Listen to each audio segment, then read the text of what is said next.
Molt bona tarda i benvinguts a aquesta segona edició del Design Beyond Technology Digital Realities de l'ADI-FAD. Com molts de vosaltres ja sabreu, l'ADI-FAD és una associació de professionals del disseny industrial sota el paraigües del FAD.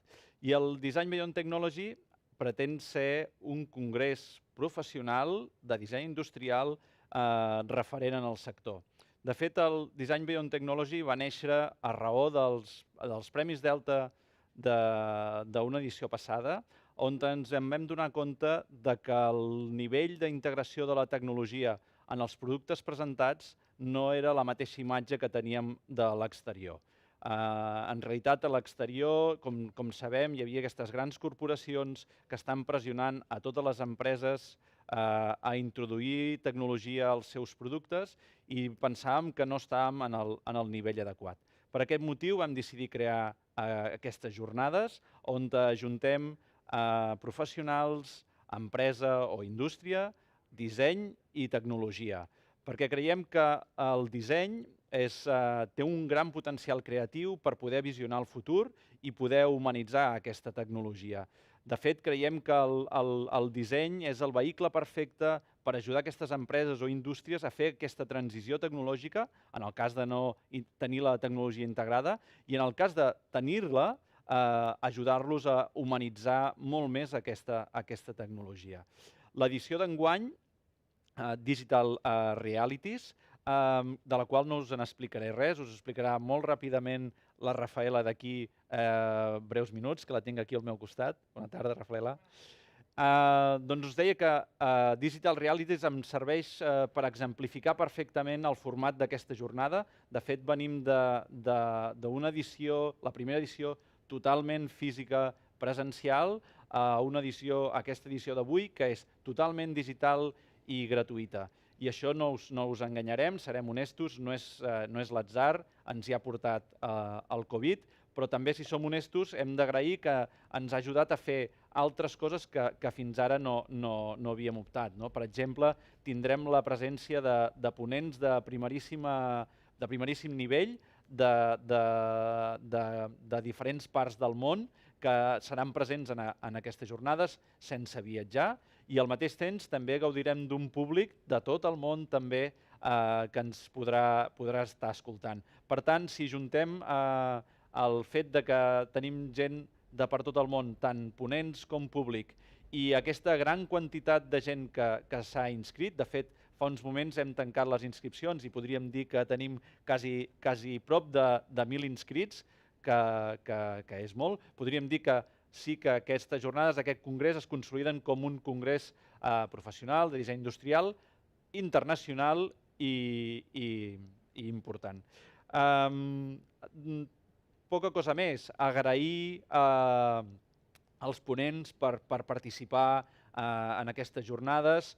Agrair també a Roca per deixar-nos estar aquí al Roca Barcelona Gallery, on hi estem molt a gust. Agrair també l'ajuda del Ministeri de Cultura i Deportes, de Simworks i de Barcelona 3D. I també, més personalment, agrair a tot l'equip del Design Beyond Technology per haver-ho fet possible, Rafaela, Genís, Joan, l'Ariadna, la Neus i en general tota la Junta de l'ADI. I a vosaltres, al públic, també agrair-vos molt la vostra presència. Espero que disfruteu molt tant com nosaltres i espero que podeu disfrutar d'aquestes diferents visions del futur. I sense dir res més, Rafaela, et dono la paraula. Muchas gracias. Muchas gracias, Salvi. Bienvenidos a todos. Welcome. Benvenuti. La verdad que estamos muy contentos de estar aquí. Yo personalmente estoy contenta de estar aquí físicamente. Estoy en 3D, soy real y estoy en un espacio real, que era un objetivo muy importante para nosotros. En estas jornadas hablaremos justamente de esta convivencia entre la realidad y la virtualidad. Ahora en Roca Gallery son las 15:40 y casi 50. En 10 minutos empezaremos con el primer ponente Y detrás mío, me gustaría también explicar un poco, es verdad que en cambio sí, o sea, esto no es un fondo de Meet, es un plato real, con objetos, con agua, con botellas y con vasos. Y detrás mío, en cambio, sí que hay un poco de realidad artificial, virtual, visual, porque detrás mío veréis a lo largo de todo el día, cuando estamos entre una conferencia y otra, alternaremos los que son los 3 objetos que habíamos escogido para la campaña y de los cuales, gracias a la colaboración del estudio Crowd, que es el estudio que nos ha ayudado a lanzar esta segunda edición de Design Beyond Technology, nos ha acompañado otra vez en generar una gráfica también interesante y muy relacionada con el tema. Pues gracias a ellos hemos podido hacer que estos 3 objetos, que fueron premios Delta en la última edición del 2020, y me estoy refiriendo precisamente a la butaca Grasso, que es esta que se está animando en este momento, de BD, Barcelona, la lámpara FA de Goofy del estudio Gola Figuera, y el router de BQ, del cual también hicimos el pasado 3 de marzo la explicación durante las jornadas del Making of, que fue la jornada de lanzamiento del Design Beyond Technology. Estos 3 objetos representan 3 cosas que para nosotros son muy básicas, ¿no? Es una butaca para sentarse, la luz necesaria, más que necesaria para estar en un espacio y para vivirlo, y finalmente un router que es un objeto simbólico que el historiador de diseño de Fusco seguramente definiría como un objeto contenedor desde el punto de vista de producto industrial, porque contiene en su interior una tecnología al usuario invisible, ¿vale? Pero gracias a la cual el usuario puede generar una serie de acciones y una serie de cosas.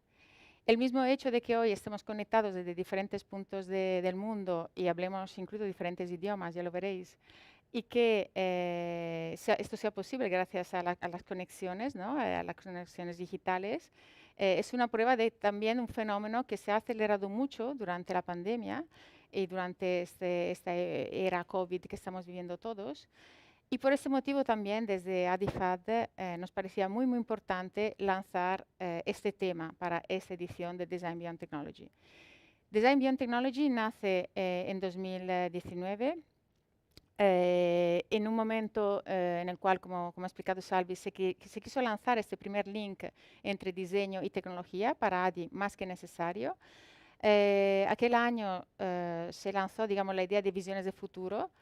Y este año, cuando se lanzó el programa, aún no estábamos en época de pandemia, pero sí que es verdad que creíamos firmemente como asociación de diseño industrial que se tenía que hablar de este tema porque hoy día estas digital realities, realidades digitales, tienen que ver tanto con el proceso de diseño como en la vida real de cada una de las personas, ¿vale?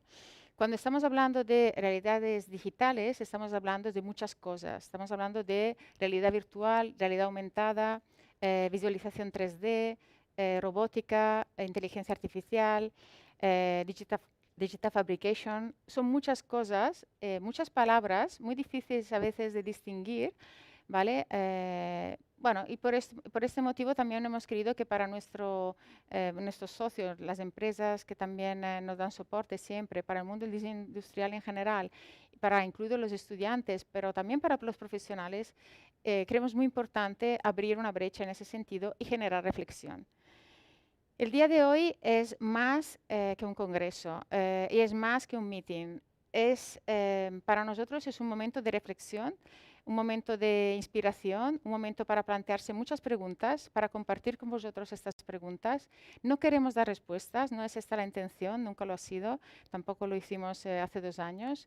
La idea simplemente es pensar, generar cultura del diseño, generar pensamiento crítico y buscar también nuevas vías y, bueno, seguramente también inspirar, ¿vale? Por esto también para nosotros este encuentro es más que unas charlas, ¿vale?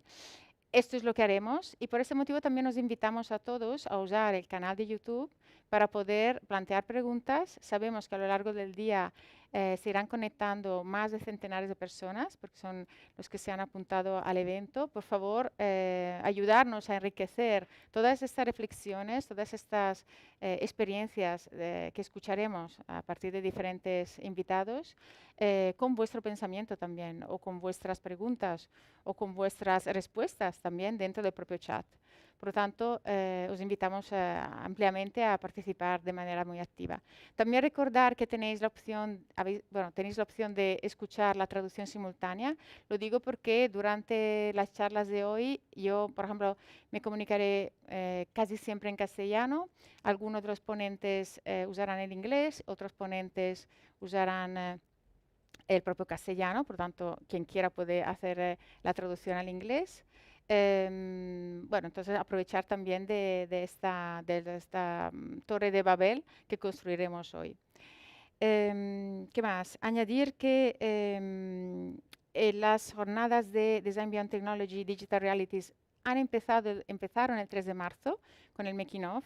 Espero que algunos de vosotros hayan podido participar, y si no, también lo sigáis encontrando en YouTube. Aún está colgado, por lo tanto lo podéis visualizar cuando queráis. Ese es otro poder muy importante de las realidades digitales, ¿no? La memoria que queda, y es una memoria compartida que no es importante que coincida en el tiempo y en el espacio. Y bueno, también por primera vez ADI ha podido abrir sus puertas no solo al público de Barcelona, sino que también a un público internacional. Y estamos muy, muy contentos de esta oportunidad, aunque al principio podría parecer un límite, ¿no? El no poder hacerlo físicamente en un auditorium con 200 o 300 personas. ¿Qué más?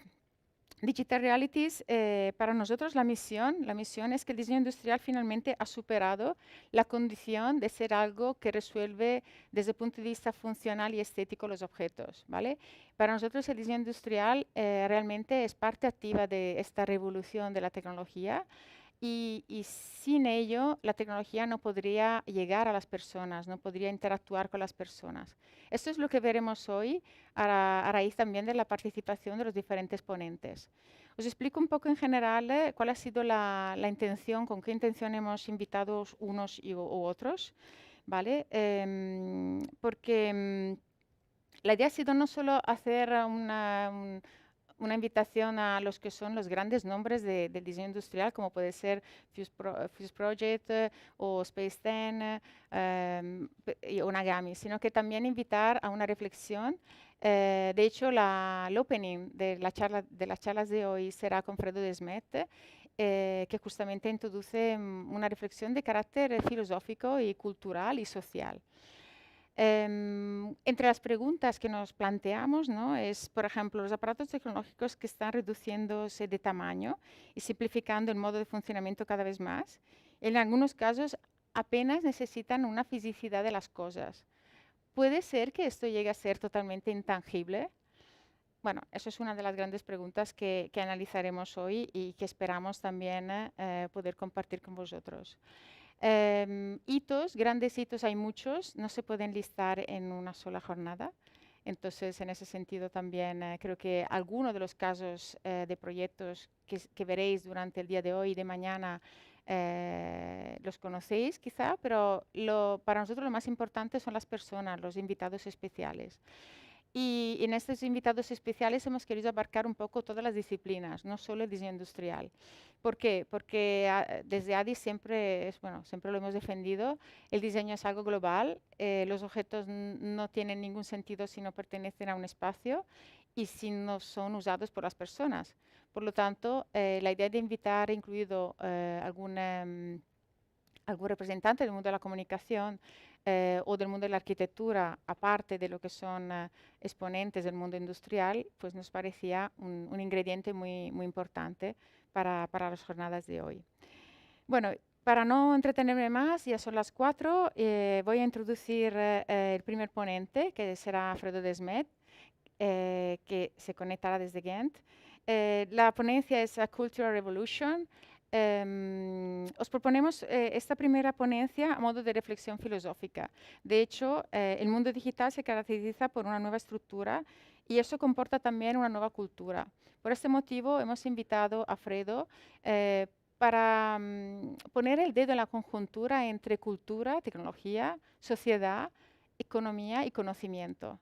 Y porque solo ahí, a partir de ahí, podemos realmente volver a pensar en el futuro.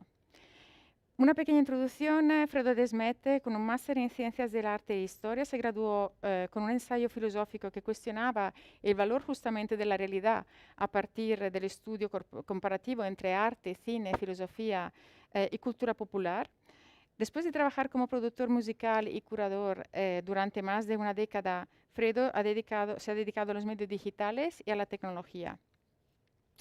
En 2015, Fredo comenzó a trabajar como asesor a la cadena pública VRT y curando un festival de innovación Media y Culture Fast Forward.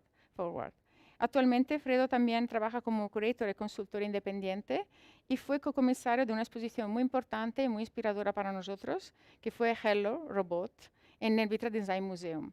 Y, como no, citar que esto dio lugar a un libro que os aconsejo vivamente a todos, que es Artificial Stupidity, Manual for Digital Humanism. Bueno, bienvenido, Fredo.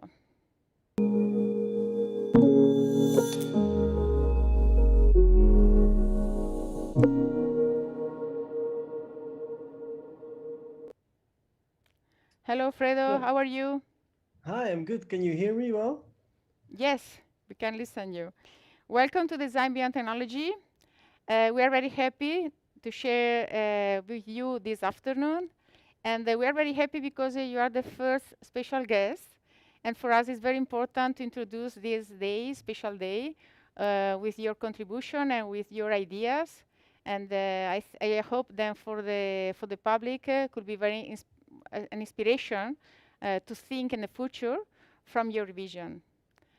Welcome. It's an honor. It's a true honor to be a part of this beautiful conference. Okay. Thank you, Fredo, and it's for you, the plateau now. So, hi, my name is Fredo de Smet. I live both in a digital reality as in a physical, old school, traditional, cultural reality. And I like to switch between these two worlds with a lot of glitches and misunderstandings. I like to be in both worlds. But today I will talk to you about the cultural revolution we need to organize, in my opinion. Why is that? First of all, I think it's truly time to reclaim our future. Our future has been, the idea of what our future could be has been built by companies from Silicon Valley. And if you look at the Times cover, for example, in 2010, Mark Zuckerberg was the person of the year. He was a hero, the American dream. Only 8 years later, he was like a crook, a thief, somebody who has been beating up. Why is that? Because he didn't really look after our society, nor did he look after our future. The way these platforms are built, they are not in connection with the cultural values we have been building up for thousands of years. So it's time to reclaim our future. The future will be digital. The reality of the matter is this is a digital conference. So this is a digital reality, but that doesn't mean it's a digital culture. And this is what I would like to talk about. First of all, I will speak a lot about design and the arts. I like to use arts and design as references in my story. You will see I like to use almost to create an exhibition more than a presentation. But design to me is not an object. It's not an isolated thing. It's not what you see in the magazines in the weekends. It's not what sells. Design is more practice. It's more something to start a dialogue. And a relationship. This was the design of the year last year, the swings, the Tito wall near Mexico. So I think there is a huge opportunity for the arts and the design world to be more active in this world. They have beautiful competences. And to be honest, I'm also a little bit annoyed by the fact that the cultural industry is so conservative. The future is not being written by ideology. It's been written by technology, and we need to reclaim our future, as I mentioned. But first, let's think a little bit about man-machine relationship, because how do we actually relate to machines? And I'm not only talking about smart robots, I'm talking about machineries.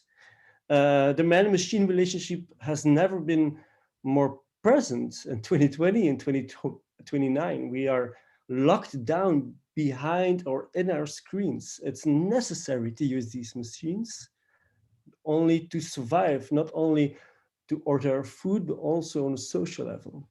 You can feel it, we can feel it right now.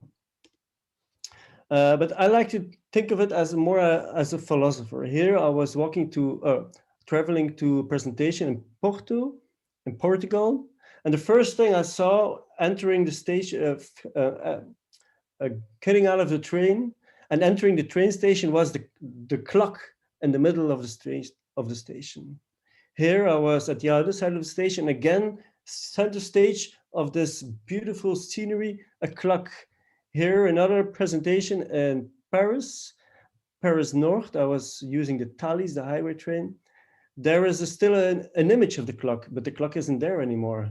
Here in Antwerp, a beautiful train station, by the way, again, on the same place where in a cathedral or a church that would be sacred, even Jesus or Maria, there is a clock. And what do I try to say with this? The way we use machines is not only, it's not only a tool to help us solve something. The way we relate to machines is a way to organize our lives. If you think about it, from the moment these clocks have entered our culture centuries ago, we organized our complete society in order to fit the rhythm of the clocks, not the other way around. When you book a meeting now, you will always book a meeting at the beginning of an hour. If you are a crazy guy like me who tries to book a meeting at 4:11, they will think, nah, don't be so stupid. It's not normal. So we relate to these machines, clocks, which isn't a digital machine, by the way. Now it is. I mean, there's a clock in my cell phone, but still, we relate to physical machines, to machinery to help us organize our lives, our society, our politics, and also our culture. So the way we organize our lives is very much influenced by machines. And that's how I think of it. It's not merely a tool. It's not merely an app. It's actually much more. It's inherent on being human. And again, if you look at the US and at these social platforms, what you saw lately, just a month or two ago, is that it's Facebook, for example, is not merely a tool, it's a way of people to organize their minds and their thoughts. And they were organizing themselves so radically, so strange that they actually believed they had to go down Capitol Hill and, and reclaim the election. They actually believed that. So please let us now stop saying that the digital reality is separated from the physical reality.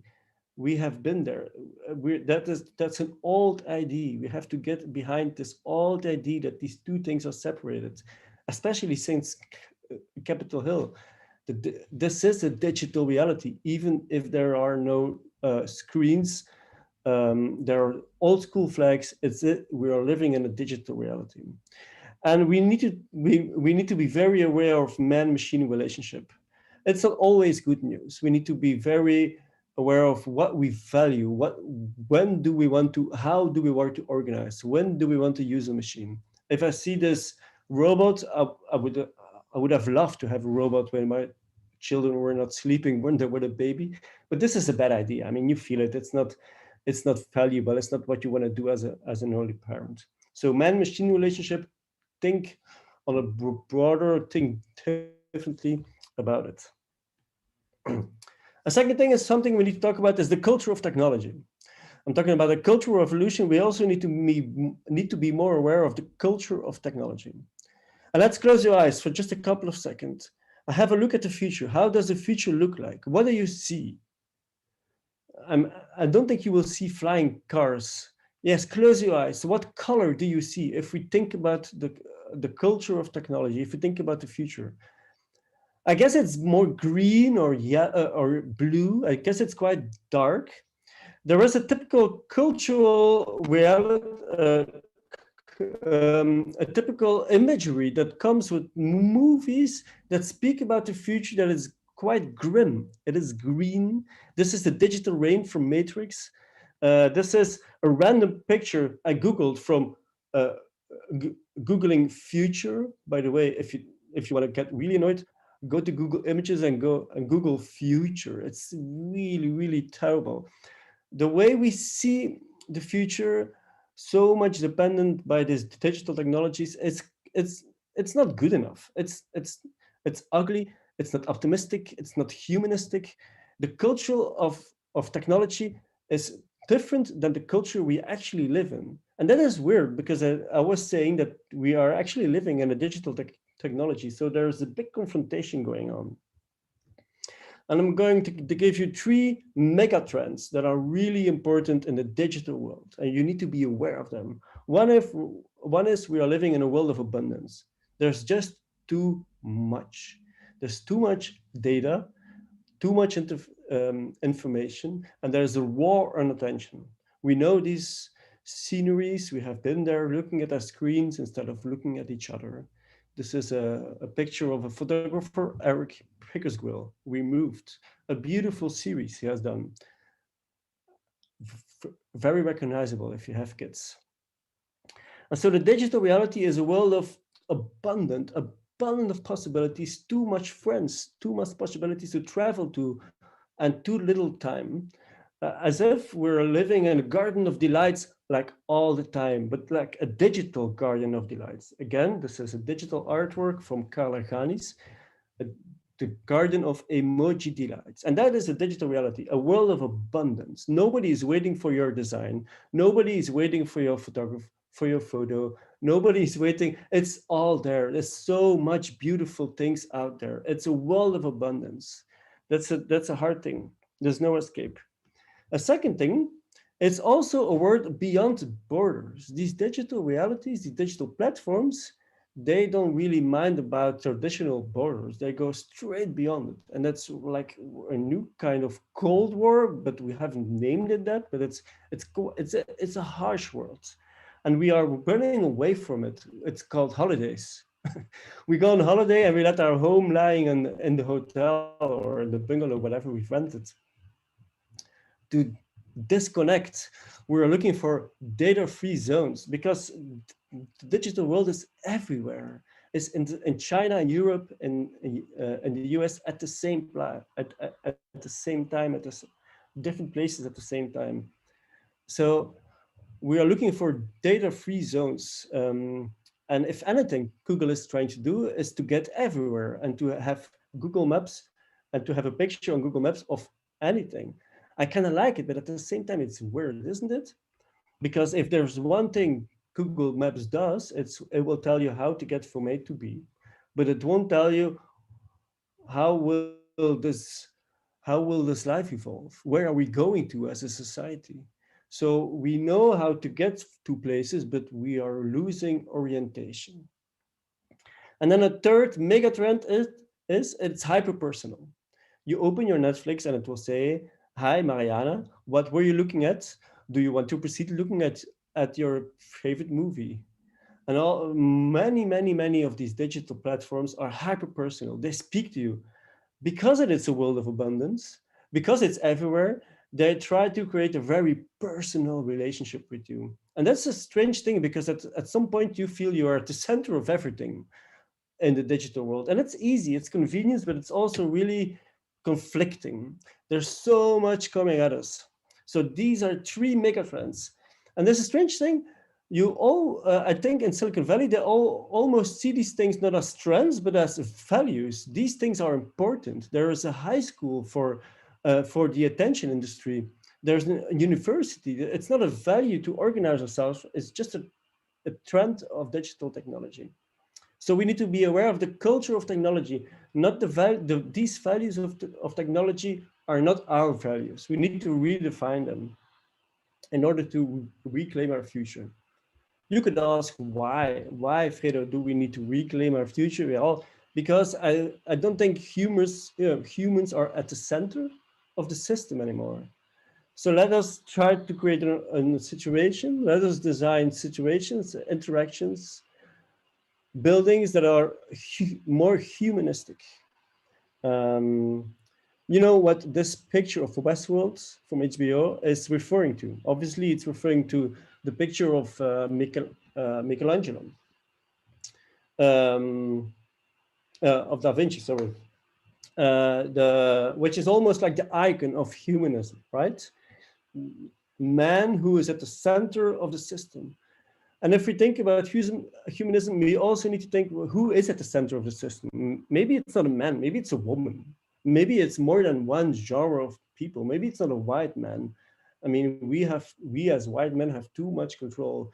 This is an opportunity, a tipping point in our history to rethink this as well. Maybe it's like an animal. Why not? What is at the center of a system? I truly believe we need to think about the values who are at the center of a system, and these values should be more human, more centered to the human. What is valuable? It's not a question you should be afraid of to ask. Let us organize ourselves to create more benefit instead of profit. Does your organization organize profits, or does it organize benefit for your end customer? Let us try to help people with their intentions instead of looking for their attention. Let us try to help people with their competences and develop their talents instead of creating a competition against them, or a competences between the people in your organization instead of creating a competition between the different people in your organization. And let us think of the digital systems as a social infrastructure, not as a scale, something that should scale as fast as possible. These are ways to create more value, in my opinion. So to end this very, very short talk, because I have so much more to say about these things, it's such an interesting time. I truly believe this is a historic time to rethink our culture, to be more aware of what technology means, but also to be more critical and to have almost like a third way, a European third way between the very two strange systems from the East and the West. So in my book, I wrote 10 rules for the digital reality. I call them for digital humanists. 10 rules which you can work with as a designer, as a creator, just as a workforce, as a father, as a friend. You can try to practice them in your life. And why is it so important to find easy rules? Because you should focus on the things you have impact on. I don't have impact on how Facebook is built. I have impact how I relate to others, what I design for others, and how I organize myself and my organization to others. So here they are. And if we do this, I truly believe we will be able to create a new culture, which is needed to fit the digital structure. So here they are. First of all, letting go with dignity. You need to work with technology. It will take control of you. You need to let go of control, but with dignity. Ask yourself, is this with dignity? Embrace ambivalence. Every tool has a beautiful, joyful story and something scary. It will always be ambivalent. Third, activate your network. This is a network society. Activate it. Don't do it alone anymore. That's old-fashioned. Use your society. Use the network. It won't work for you. You have to activate it. Where are the buttons to activate your network? What do you give to the network? The fourth, really important, value your attention. Don't let your tools let them value your attention. It is only yours attention. You need to decide when your attention is valuable. Live your body. We use our bodies in this digital world almost as a self-driving car. We say go from A to B and start, and then we start scrolling and doing all these things at the same time. No, live your body. Walk, enjoy, and exercise. Share your comments. We all are struggling with the digital reality. That's something we all have in common. We should share it more. We all are struggling with how to do with sustainability. We should share it more. We all need more time. We should talk about it more and share it more. Share the things we have in common. Actually, literally share it, not only speak about it, but share it. I got rid of my car a couple of months ago because my neighbors have a car and we hardly use it. Now we share the car because it's something we have in common. Break your bubble. Digital technologies will create bubbles, just like our old school social infrastructure will create bubbles. That's called comfort. Break your bubble. You need to break through the bubble. Otherwise, you will get locked in a world that's hyper personal. And that's a little bit dangerous, to my opinion. And then the last ones are the ones I love really much. Remix your identity. Don't look at identity as something that's fixed. Don't say that person, the man or lady, has a strong personality because it doesn't change or she doesn't change her mind. No, that's something from the old school world. To remix your identity. Look at it as a remix. Organize different remixes for different situations. Evolve, because today it's more tiring to be the same all the time. That's really hard. In this digital reality, it's really hard to be the same. And then last of all, learn to learn. It's hard to tell what the jobs of the future be. It's impossible. I've tried it. It's impossible to tell what the jobs of the future will be. But I know I'm trying to learn. If I know how to learn and adapt myself, I'm pretty sure I'll find a new job that fits me. Because nowadays it's really, really harder and more challenging to stand still than to walk. Try it, stand still for 1 hour. You will be tired. If you walk for 1 hour, you will have the feeling you are like energized.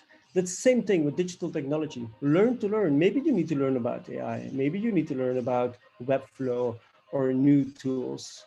Yes, the digital reality is hard for designers and artists, but yes, there are lots of opportunities there. So many.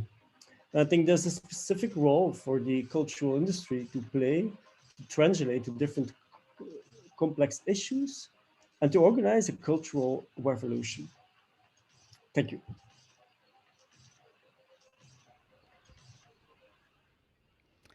Thank you very much, Fredo. I think that I will apply your 10 rules tomorrow yet, because we need absolutely all these very interesting inputs. I have a very interesting question then from the public they share with us is in terms that this cultural technological culture, no, digital culture, will be global or could be local, because in terms of the limits that we have sometimes from different country or from different point of the world. What do you think about this idea? Digital culture global or digital culture local? Well, as I said, embrace ambivalence. It is something we won't choose between two sides. I think there will be local and global at the same time. There will be black and white at the same time. So, because truly, I hope, that's just a wish, there will be inclusive. That means we need to be aware that they are local and global at the same time. Yes, it's really important to be aware of your local culture because that's what you have more impact on. That's what's reflecting to your identity more. But at the same time, if I look at my kids, they're 8 and 10-year-old, they really look what's happening on TikTok, and that's a global culture. So there will be glocal. It's a word I've heard. I think it's a bad word, but local and global at the same time. Yeah. Yes, and I have another question for you. When you show the picture about the man in terms of the Leonardo man, Okay, the representation in this moment, in that moment, the man was the most important. No, the humanism was just at the beginning of the humanism age. And now my question is, who is the new Leonardo? What do you think about this? Because in now we co-live with the technology. Okay, the technology we have not to discover.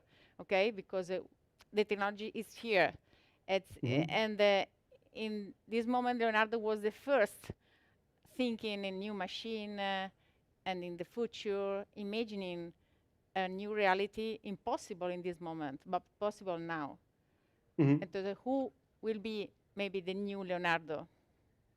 Well, Designer or philosophist? I don't know. Well, yeah. First of all, it will not be a man. I think that's something we need to be aware of, that we not again put a man in the center. So we also need to rethink some of the old values and go for a more inclusive society.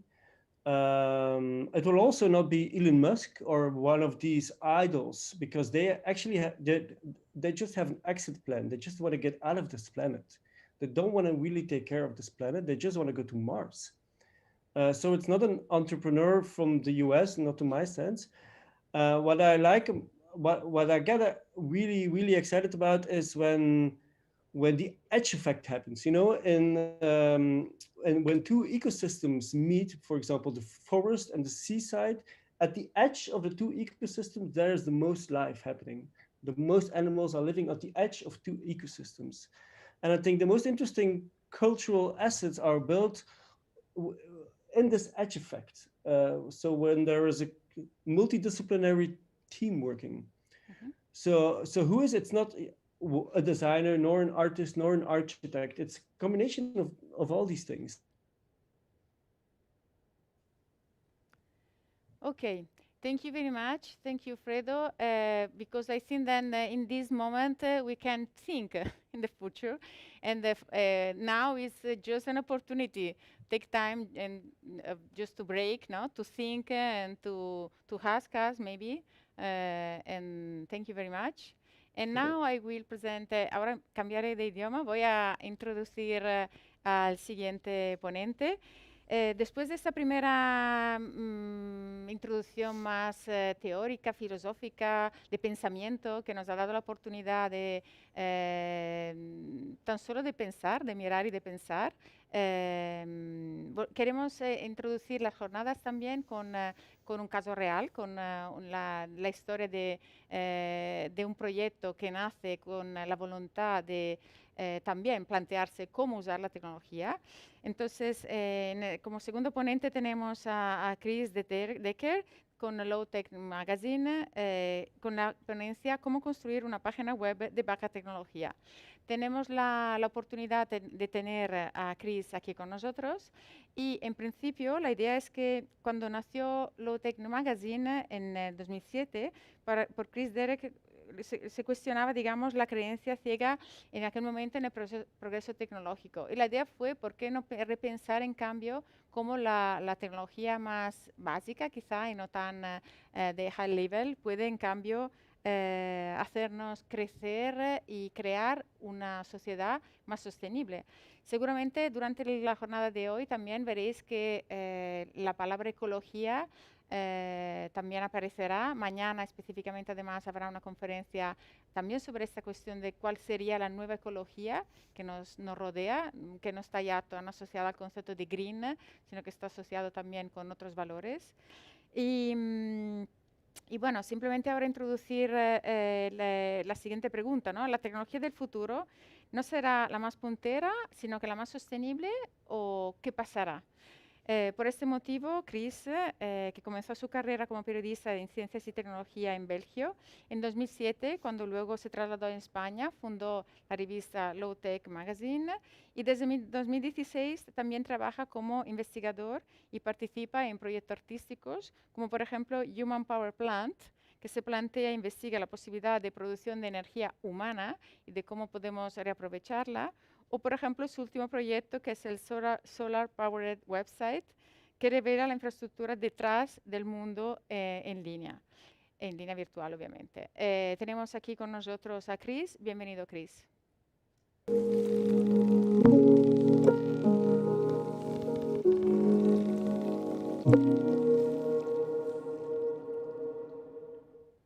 Bueno, tenemos la suerte de tenerte aquí físicamente, así que bienvenido. Gracias. Y te dejo la palabra. Vale, pues voy a cambiar de lengua. So, like you said already, in 2007 I started Low Tech magazine, and basically Low Tech magazine is a critique on the vision of a high-tech sustainable society. And what is that vision? It's pretty simple to summarize. It's let's replace fossil fuels with renewable energy sources like wind and sun, and we keep on living the way we are living today. For example, we keep driving fast cars, just with the difference that they are now powered by batteries charged up with wind and solar. But there's it's quite problematic vision because fossil fuels are very different from renewable energy sources. A first difference is what scientists call power density. Renewable energy sources have very low power density, which means you need a lot of land to generate a certain amount of energy. So here you see a solar farm. It's not really, it's quite, it's or a forest or a solar farm. So it's not really good for nature, let's say. Secondly, fossil fuels, you can always use them whenever you want. Wind and sun, of course, are different. They depend on the weather, they depend on the seasons. And here you see the power output of a wind farm in California. And you see in the middle there's this line, the average power output, which is what we're always talking about. And then people say, for example, okay, average power output is 250 megawatts, so this wind farm can give power to so many households. But it's purely theoretical, because in reality, as you see every day, the only thing you can say is that the power output of this wind farm is somewhere between 0 and 600 megawatts. And in reality, these households would be without power for many days of the month.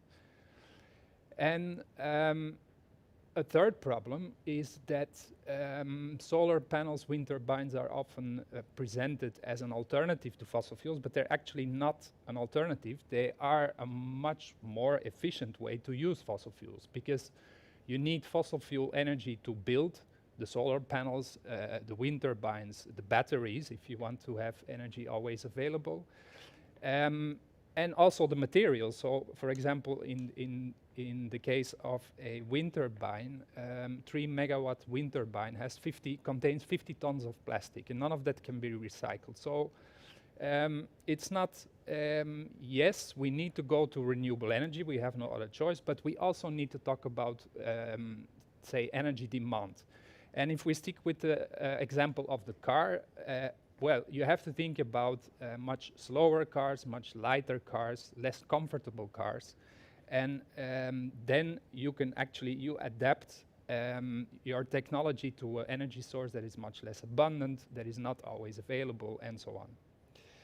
Of course, I'm not here to talk about cars. I'm here to talk about websites. And the internet, for many years, more than a decade even, the internet has been sold to us as a very sustainable alternative to physical activities, products, and so on. And if you kind of, the words that we use to describe the internet, it's all not very physical. The data is in the cloud, it's a virtual world, and so on. And people get the idea that it basically doesn't exist, it doesn't use energy. But in reality, there is a massive infrastructure, physical infrastructure, that powers the internet. And in recent years, it has become clear that it's actually more of a problem than a solution. And why is the energy use of the internet growing? There's mainly, I see, 3 main reasons. And the first is that the content is becoming heavier. And here, for example, from the HTTP archive, you see the average weight of a web page from 2010 to 2020, and it tripled. So the average web page is now 3 times heavier than it was 10 years ago. And just like in the real world, if you have to transport something from one point to the other, and the heavier the object is, the more energy you need. And the same goes for a website. And why is that content getting heavier? And that's mostly because of the increasing use of videos, the increasing use of images, and the fact that these images, videos get ever higher resolutions. Another trend, what the earlier speaker already mentioned, we're basically all the time online. And if you go back 15 years, we only had access to the internet when we were sitting on a desk in the office, in the library, or at home with a cable connection.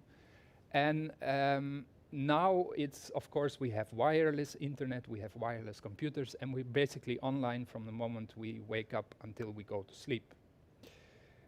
And a third trend is what I would call all the content, which is actually not content. It's data, but it's not for the visitor to see. It's actually everything that happens behind the scenes, like software upgrades, advertising, tracking, all the bad things about the internet, actually.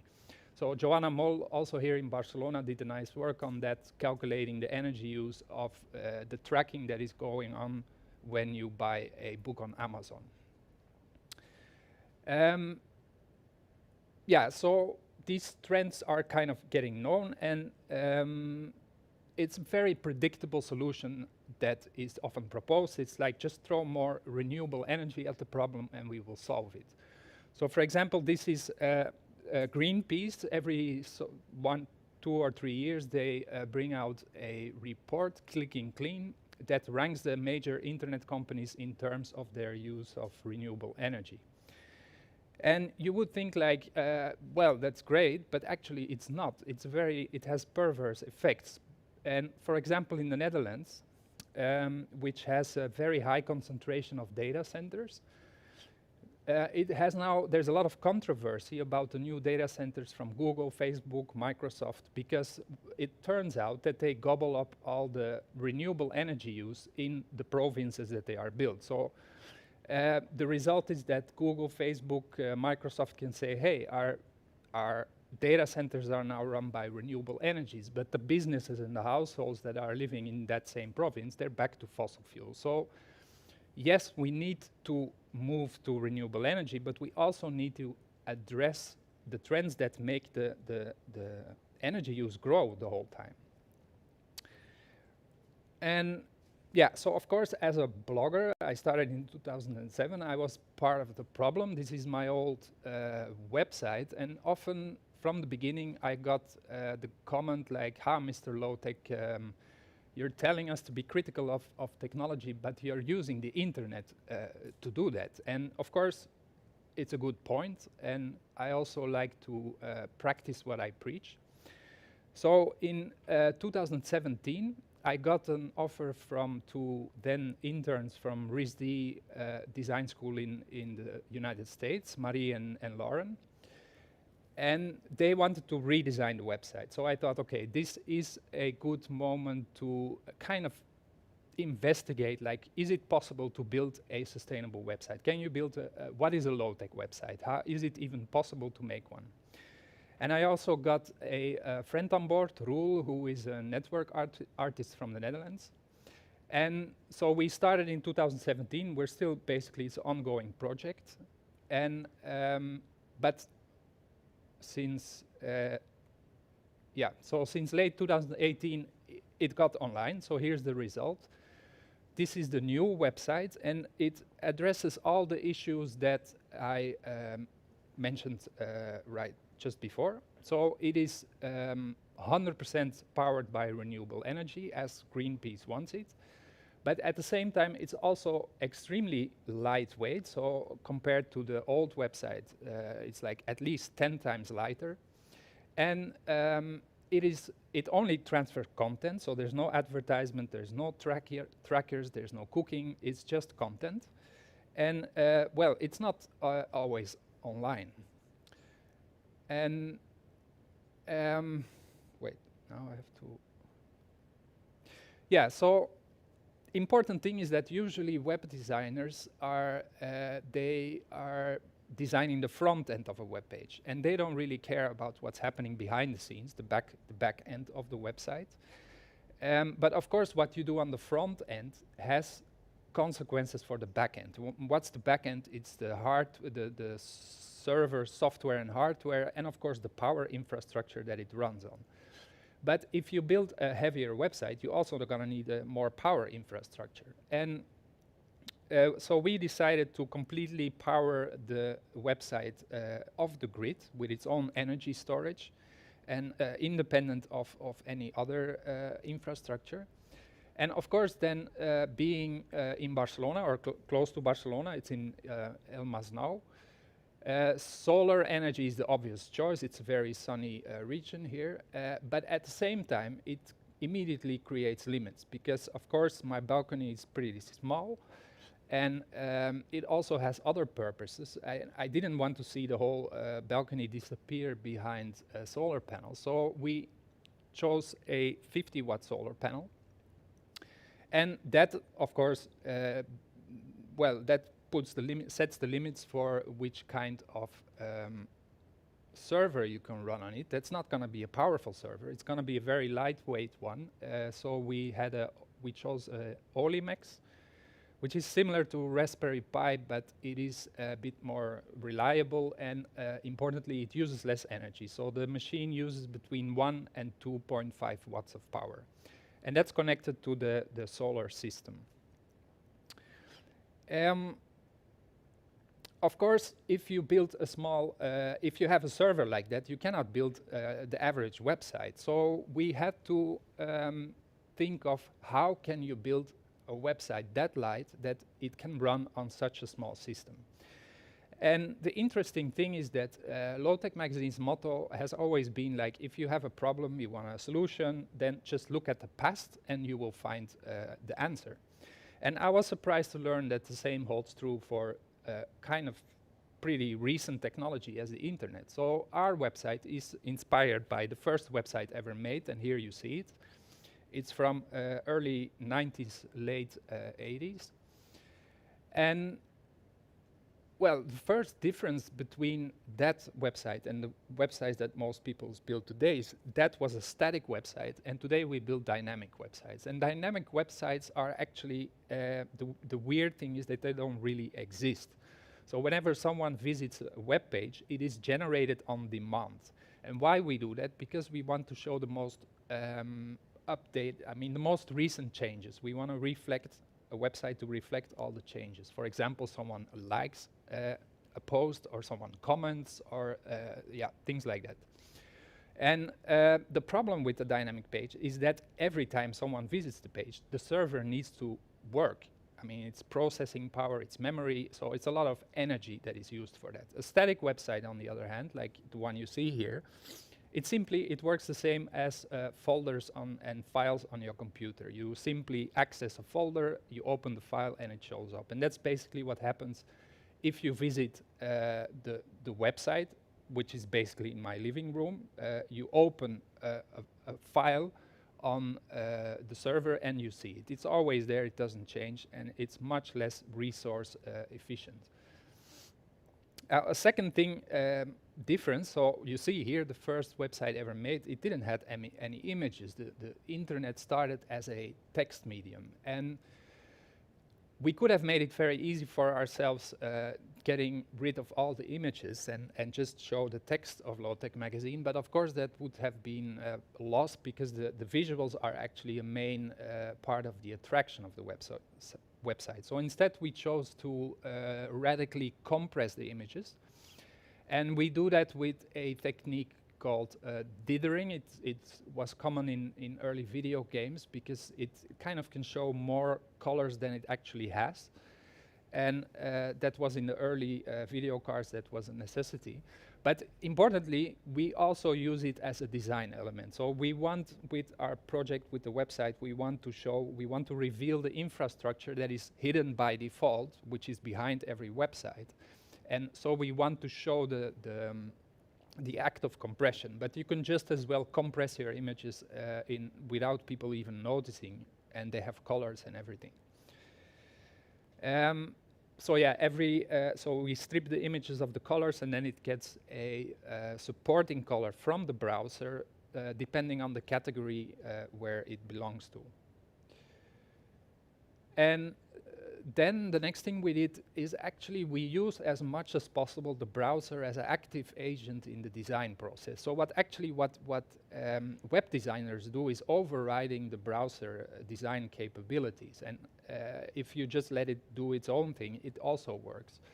So for example, instead of loading a custom font, we just use the fonts that the visitor has set in their browser. So the website can look slightly different depending on who visits it.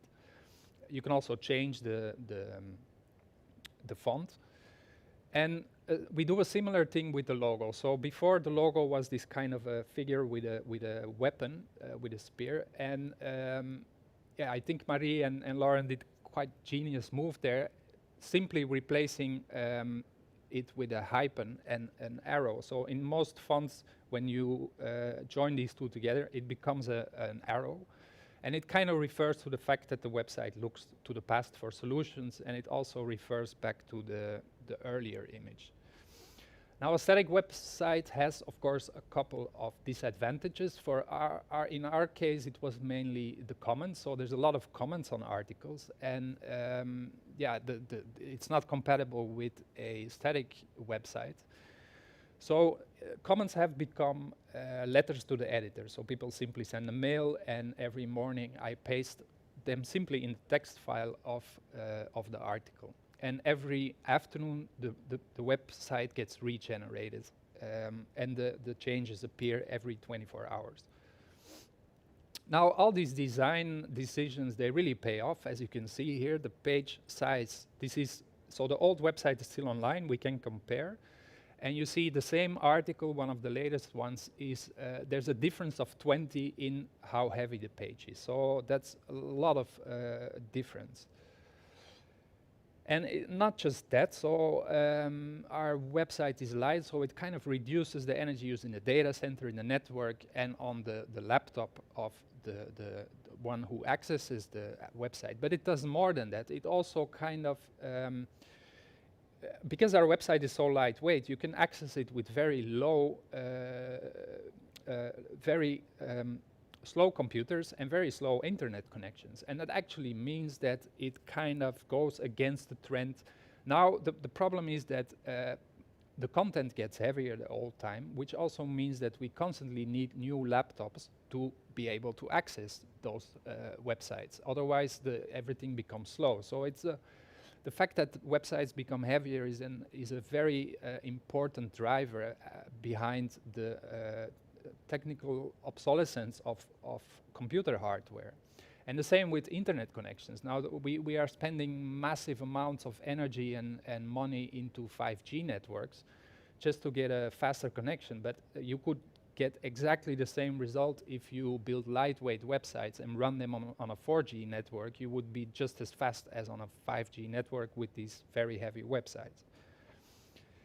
And just to remind, yeah, so it's not just the solar panel that kind of limits what the website can do, but also the battery storage. And the battery storage is not so much a question of space, so batteries are pretty compact, but costs and sustainability. So batteries are energy intensive to produce, they are expensive, and they need to be replaced every couple of years. So it's the most unsustainable part of any solar-powered off-grid installation. So we had to make a choice, and we chose a 168 watt-hour battery, which keeps the website online for during the night, because the readers are not here in Barcelona, they're everywhere, and through 1 or 2 days of bad weather, depending on the cloud cover. And after that, well, it's gone. It goes offline, and it simply comes back when the sun hits the panel again.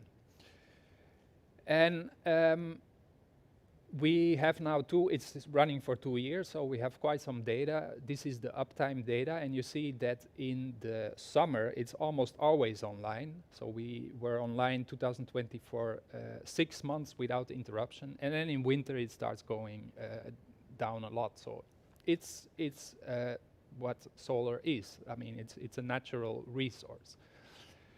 And you can think like, wow, that's a very weird way to deal with the intermittency of wind or solar in our case, the fact that it's not always there. But if you look back at history, it's a very common thing. The old windmills, sailboats, the whole economical system was based on energy sources that were not always available. And when there was no sun and when there was no wind, people just stopped working. The ships didn't go out and the factories were not running. So we could do exactly the same approach combined with our new technology, and it would be very interesting because we don't have to build the whole infrastructure for energy storage, which is the most unsustainable part. Now, of course, a website that's not always online generates some confusion. People are not really used to have websites that are not always there. Although, of course, in real life, shops, for example, and bars, they also close at certain hours. And so when the website is live, we tried again to reveal the infrastructure, but also at the same time give clues to visitors that can anticipate the reliability and the accessibility of the website. So what you see here is a battery meter. It's there at 50%. It simply reflects the voltage of the battery. And in this case, okay, it's safe to read. And we also obviously give a weather report because the accessibility of this website depends on the weather in Barcelona, but the readers are everywhere and they don't know what weather it is here. So you need to provide that information. And it's not just the readers who have to adapt to the weather, it's also myself. For example, when I'm ready to publish an article, I need to check the weather because imagine I publish something, there's all these links coming in, people start reading it, sharing it, and then the website goes down. That's not what you want. So I have to search for a period of at least 4 or 5 days of sun. In winter, this can be challenging, but then you have to find the right moment to publish. And we also, I think part of the solution of high energy use of internet is also, well, get some things back offline, actually. Again, everything is moving online, but there's no need for that. These should be two worlds that kind of can be combined. So, for example, we provide a print template, so it saves a lot of paper, ink, just for printing a page. But we also decided to publish a printed version of the website. It's basically the website, but in book form. There's now 2 volumes. There's a third in the making. And yeah, you can read it when the website is down, of course, but you can also read it without any internet or even power source or a computer or a civilization. I mean, it's a very resilient technology that always works and that doesn't use any energy once it's finished. After all, it's about the content, or it should be about the content. And at the same time, and that's not unimportant, so until 2017, the writing on the website was financed by advertisements from Google, but these are absolutely not compatible with a low energy website because not advertising by itself, but how Google and other companies organize them. They scan the page, they force us to craft cookie warnings, and there's a lot of tracking going on. And so the book actually became, replaced as a source of income, it became the new advertisements, say. And I think that's it. Yes, I made it. 1 minute left. All right, thank you. Okay, wow. It's many data. I think then the very, very interesting Yeah, I approach. talked a bit too fast. Was a surprise for me. Well, now we have a question. The first question by the public is then, what do you think about, maybe we can, we could apply this approach in the other, not web situation, no? But in the other circumstances or other realities or other areas in design, or because your approach is very specific, okay? Yeah. It's focused on the web page and the very clear the explanation and very clear why. But if you could imagine how we can join this approach in other areas, what do you imagine? Yeah, well, it's actually the idea for the website comes very the fact that if you switch to renewable energy, that you should also adapt your society to the fact that it is not always available is an important theme in my work, in the articles that I write. And so, in fact, from out of that research was born the idea for the website that also goes offline. So, but I think it's an important design element for many technologies. For example, if you have a refrigerator, yeah, our refrigerators don't really work if the electricity is not always available. But you can design a refrigerator that for example, it keeps working when there's 3 hours of or 10 hours of no energy by insulating it better, for example. So actually, if you want to run a whole society, a modern society on renewable energy, it would help a lot if every technology would be redesigned with that intermittency in mind. And of course also lightweight, like the example of the car. Great, we can keep cars, but not the 2-ton vehicles that we have now. That's obviously not going to work.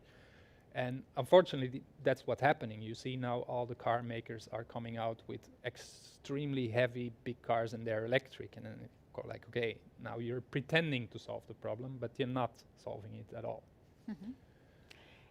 And another question is about how we can educate and to share this knowledge, or this approach more than with your web page. How we can educate maybe children, but maybe the teenagers with Instagram and all the pictures and images that they use every day, every moment, every hours. Yes, well, it's quite problematic. It's a very big mission. Yeah, I wonder if people are happy about that to start with, if you're in your virtual world the whole day. So, for example, I don't have a smartphone. It's really, it's a constant fight. Now there's a new challenge, the Corona passport. So I'm curious to see if I can keep living without it. But I really do it because I like to be connected. I like to research the internet. It's my work after all. But when I leave my house, for example, I don't want anything to do with the online world. I want to be in the offline world. Yeah. And then, of course, I notice that from the moment I get on a train, well, I'm actually the only one because all the rest is still in the online world. And you cannot, they don't even see you. Yeah, I think it's problematic. I think we have lost a healthy balance between offline and online. And for all the good things that the internet has or could bring us, and what it did actually in the beginning, and the promises it brought, yeah, very little of, there's not much left of that. And how, I'm not sure. I don't have children. I made it easy for myself. Yeah. So But I don't in have fact, to educate. the other question is, do you think then maybe your example is an example about a new generation of men and women do yourself in terms of you can do your technology? Yeah, I think it's an important part to make your own stuff, like build your own websites. build your own furniture, all these kind of things, because, well, you're not a consumer anymore. And I think that's basically what the whole online world has become. It has become a kind of machine to make us consume more. And I think to be a rebel is to kind of go out of this consumer drive, to kind of try to detach yourself from it. It's not easy, but you can try. Okay, we try. Thank you, Kris. Ahora pasaremos al. Thank you very much, because for us it's a very important point in our inspiration. And now, ahora voy a introducir el siguiente ponente. Desde Madrid tendremos a Diego López de la Fundación Norman Foster con la ponencia Revisiting the Autonomous House, a collaborative project between Buckminster Fuller and Norman Foster. El proyecto de Autonomous House fue un proyecto de 1983 y nació en un momento, en un momento muy importante, porque era la década post-crisis de petróleo, un momento en el cual se estaban también repensando ciertas nuevas ecologías. Buckminster Fuller, que en aquel momento era uno de los máximos exponentes, filósofos, arquitecto, pensador, innovador y creador de las cúpulas geodésicas, colaboró con un joven Norman Foster, que también en aquel momento era uno de los máximos representantes de la nueva generación de arquitectos high-tech, como Renzo Piano y Arata Isozaki. Hemos invitado a Diego a que nos explique cómo en este momento, desde la Fundación Norman Foster, se ha retomado el proyecto de Autonomous House para poderlo, digamos, hacer realidad, ¿no? Es un proyecto que quedó parado con la muerte de Buckminster Fuller, pero es un proyecto que en su momento fue muy futurista. Para mí es curioso porque hablar hoy de 1983 es hablar de hace ya casi 40 años. Y, bueno, se me hace un poco especial esta sensación. Un proyecto que planteaba ya muchas preguntas muy interesantes que hoy día también nos planteamos. ¿Cómo adaptarnos al entorno sin sobreponer una construcción artificial? ¿Cómo integrarse con el entorno natural, con la naturaleza? ¿Cómo crear una casa autónoma desde un punto de vista energético, hídrico y también de saneamiento? ¿Cómo crear un sistema, diría hoy en día, cradle to cradle, finalmente, ¿no? Y cómo superar la construcción tradicional anclada en la Edad Media. Diego realizará una breve introducción a los orígenes de este proyecto. Tendremos la oportunidad de compartir con él documentos históricos y nos enseñará, digamos, los planos y algunas fotos originales de la época de colaboración entre Buckminster Fuller y Norman Foster, y también nos enseñará, en cambio, cómo ellos desde la Fundación están trabajando actualmente en este proyecto con visualización 3D, realidad virtual, obviamente, para ensayar también todo lo que son la visualización real, ¿no? En tiempo, quizá en poco tiempo, en pocos meses, veremos el primer prototipo. Una simple introducción a Diego López Urruchi, es arquitecto, cuenta con más de 15 años de experiencia en el mundo de la arquitectura, entre que los que hay que destacar, obviamente, 4 años en el que formó parte de la Foster & Partners en Londres, oficina que dejó con el cargo de Associate Partner y para tener el honor hoy día de formar parte del equipo de la Fundación Norman Foster. Aboga por el aprendizaje continuo como método para mantenerse al día. Y de hecho, digamos, tiene muchos títulos y está, digamos, interesado en muchos aspectos. La verdad que es un placer tenerle hoy día con nosotros, así que damos una bienvenida a Diego.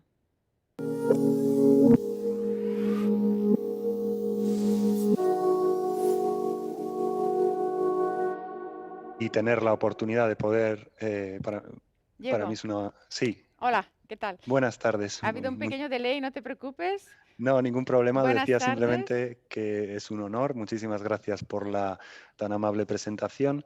Y bueno, para mí es un placer poder presentar los trabajos que estamos realizando para retomar este proyecto del Autonomous House, ese proyecto que comentabas de colaboración entre Buckminster Fuller y Norman Foster allá en los años 80. Y sin más dilación, pues puedo empezar ya a presentar el proyecto. La idea, que tenemos con este proyecto es presentar primero unas primeras imágenes históricas y presentar de nuevo las figuras de Buckminster Fuller y Norman Foster. Entre ellos, durante los 12 años en los que colaboraron, en los últimos 12 años de vida de Buckminster Fuller, se generó una intensa sinergia de fuerzas en la que la experiencia de Buckminster Fuller y el entusiasmo de Norman Foster empujaban y cuestionaban todos los métodos en los que en aquellos tiempos se realizaban las cosas en términos de construcción. Criticaban los métodos constructivos en el sentido de que creían que todo estaba anclado todavía en la Edad Media. Había una gran ignorancia metódica en la forma en la que se construía. Incluso Buckminster Fuller es conocido por acuñar términos específicos. Uno muy conocido es el Design Science, en el que abogaba por hacer lo máximo con lo mínimo. Estamos hablando, por lo tanto, de optimización y de eficiencia. Entre ellos generaron una serie de proyectos. Aquí vemos Samuel Beckett Theatre en Oxford, Climatrophies o International Energy Expo de Knoxville. Nosotros nos vamos a centrar en ese que se ve en la parte inferior derecha del Autonomous House, que es el que nos va a tratar esta presentación, en la que Buckminster Fuller utiliza las cúpulas geodésicas que él patentó. Dos de ellas en concreto, la mitad de ellas es opaca, la otra mitad transparente, y rotarían para permitir alcanzar un 100% opaco para garantizar la oscuridad interior, o bien abrirse si quisiéramos permitir la luz natural entrar, y luego una serie de niveles interiores que servirían para los espacios interiores de uso doméstico. También queríamos introducir un poco la figura de la Norman Foster Foundation, que es la que retoma este proyecto. Lo que se ve en la imagen es nuestra sede en Madrid, el acceso a ella. A la izquierda vemos el palacete que Norman Foster ha rehabilitado y en el que a lo largo de sus diferentes niveles se almacenan todas sus obras desde las épocas preuniversitarias hasta los momentos actuales. Y ahí en el fondo vemos otro pabellón diseñado por él, adyacente a este palacete, en el que se albergan todas aquellas obras que han sido importantes en su vida e inspiracionales para todos sus diseños y arquitectura. Tenemos esculturas, tenemos vídeos, tenemos imágenes, tenemos maquetas, pero incluso tenemos el coche, el famoso coche Voisin de Le Corbusier, aquí con nosotros en este pabellón. A la izquierda vemos una imagen histórica de Norman Foster y Buckminster Fuller discutiendo el proyecto, esas maquetas tan especiales en las que ellos trabajaban, que incluso recurrían a empresas aeronáuticas para construir, ya que se trata de geometrías complejas. Esa misma maqueta es la que Buckminster Fuller, tan emocionado con la colaboración con Norman Foster, se llevó a Londres con motivo de dar el discurso en el que presentaba a Norman Foster cuando éste iba a recibir el RIBA Gold Medal Award. Lamentablemente, justo 10 días después de ese discurso, Buckminster Fuller murió en Los Ángeles y el proyecto quedó aparcado. Sin embargo, Norman Foster quedó custodiando esa maqueta, que es la que vemos en la imagen derecha, que se encuentra en este pabellón de las inspiraciones del que hemos hablado en nuestra sede en Madrid y que ahora mismo está a escasos metros de mí. Cuando nosotros retomamos este proyecto, la primera cosa que hacemos, obviamente, es recurrir al archivo que contenemos aquí en la fundación. En este archivo tenemos más de 115.000 obras originales de sketches de Norman, dibujos, fotografías, transcripciones de discursos y muchos otros materiales. Entre ellos se encuentran, obviamente, todos estos en los que se documentan esas reuniones entre Buckminster Fuller y Norman Foster tratando de esos proyectos de los que hemos visto antes. También contamos con imágenes de Buckminster Fuller revisando esas maquetas que generaba en concreto del proyecto Autonomous House en diferentes materiales, maderas metálicas, no solo de las cúpulas geodésicas, sino también incluso de cómo los espacios interiores iban a ser distribuidos y cómo se soportarían estructuralmente. Pero no solo contamos con estos documentos, sino también con los que se generaban durante esas reuniones. A la izquierda vemos sketches de Norman Foster tratando temas como cómo la vegetación se incluiría en estos espacios, incluso proponiendo que quizás pudiera haber piscinas, dimensiones generales, pesos de las estructuras. En el centro y en rojo vemos sketches de Buckminster Fuller preocupado por cómo van a ser esos patrones de las cúpulas geodésicas y cómo se van a distribuir las estructuras en ellas. En la imagen de la derecha vemos que se trata también de la movilidad. Estamos hablando de que son casas autónomas, por lo tanto no necesitan estar conectadas a los servicios fijos, sino que pueden ser colocadas en cualquier lugar del mundo, dado que estamos realizando estructuras muy eficientes e incluso en términos de peso, por lo cual sería muy ligero. Aparte de todo esto, obviamente, contamos con Norman Foster, que cuando pasa unos días aquí con nosotros en Madrid, hacemos revisiones continuas de todos los proyectos, incluyendo este, como podéis ver en estas imágenes del Autonomous House. Y fruto de esas reuniones generamos una serie de concept sketches en los que se tratan los diversos temas que vamos a después desarrollar durante el diseño del proyecto. Es el objetivo de este proyecto no crear una recreación exacta de cómo era el Autonomous House previsto en los años 80, sino que pretendemos utilizar las tecnologías más actuales para intentar llevarlo a cumplimentar con las necesidades del hoy en día. En estos sketches vemos cómo se trata el tema de las cúpulas geodésicas rotatorias con partes opacas para evitar o permitir la entrada de luz natural, cómo los cerramientos de esta cúpula geodésica se van a insertar entre las estructuras. Quizás podemos pensar en sistemas de cómo opacitar el interior de los espacios sin tener que únicamente basarnos únicamente en las cúpulas geodésicas, sino que puedan ser sistemas anclados en los forjados. También cómo la vegetación se va a diseñar dentro de este espacio, o las circulaciones interiores, cómo vamos a acceder a los diferentes niveles, o incluso unas pequeñas dimensiones y notas que nos van a permitir después modelar estos espacios y avanzar en el diseño. Para poder explicar este proyecto, creemos que es oportuno dividirlo en 3 grandes grupos. El primero vamos a tratar la cúpula geodésica, después hablaremos sobre los espacios interiores y terminaremos hablando de la implantación. Para explicar la cúpula geodésica vamos a dar una serie de pasos que nos han servido a nosotros para poder recrear estas estructuras. Como vemos en pantalla, todo parte de un icosaedro. Este icosaedro va a estar inscrito dentro de una esfera. Los dos compartirán centro y esta esfera debe tener el radio adecuado para que luego se convierta en la cúpula geodésica que buscamos. Hay un término que necesitamos conocer, que es el término de frecuencia de una cúpula geodésica, y que hace referencia al número de subdivisiones que va a tener el icosaedro inicial y que implicará tener una mayor o menor resolución en términos de triángulos de la cúpula geodésica. Por lo tanto, si empezamos a reconstruir un icosaedro esférico de frecuencia 1, lo que hacemos es empezar a trazar líneas desde el centro del icosaedro y de la esfera, pasando por cada uno de los vértices de este icosaedro hasta que intersecta la esfera.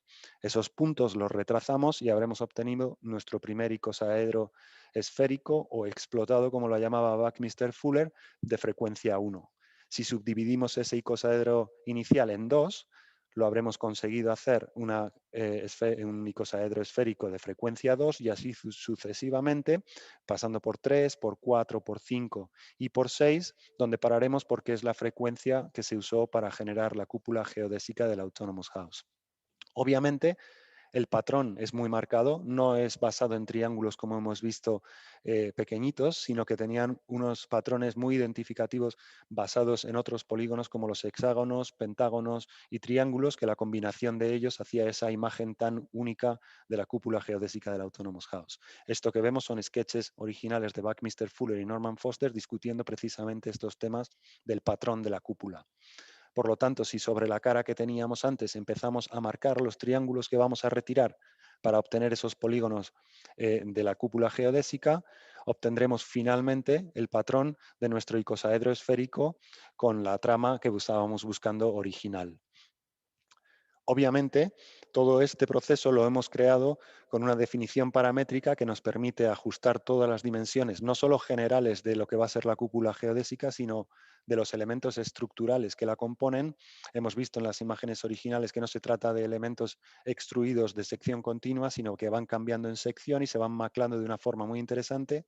Todo esto está programado de forma que cualquier cambio nos cueste segundos, a diferencia de lo que ocurría en el pasado cuando tenían que cambiar cualquier cosa de una de esas maquetas tan complejas. Pero lo que estamos buscando no es un icosaedro esférico, sino la cúpula geodésica del Autonomous House. Por lo tanto, necesitamos cortar la geometría que hemos obtenido en 5/8 de su altura, y habremos obtenido ya finalmente nuestra cúpula geodésica, la cual buscábamos para reconstruir el Autonomous House. Obviamente esto no se trata de un ejercicio únicamente teórico, sino que queremos construirla Por lo tanto, necesitamos saber cuáles van a ser estas dimensiones de estos elementos estructurales y por términos de optimización y eficiencia, qué grado de repetición tenemos. Vemos que cada uno de los hexágonos, pentágonos y sus triángulos adyacentes compartirán las mismas dimensiones, lo que facilitará muchísimo el proyecto en términos no solo económicos, sino también logísticos. Presentamos ya finalmente la renderización de cómo va a ser esta cúpula geodésica con los tamaños reales de la estructura e incluso los paneles de cerramiento de vidrio que planteamos, que recuerdan aquellas geometrías de los triángulos originales cuando hicimos el icosaedro esférico proyectado.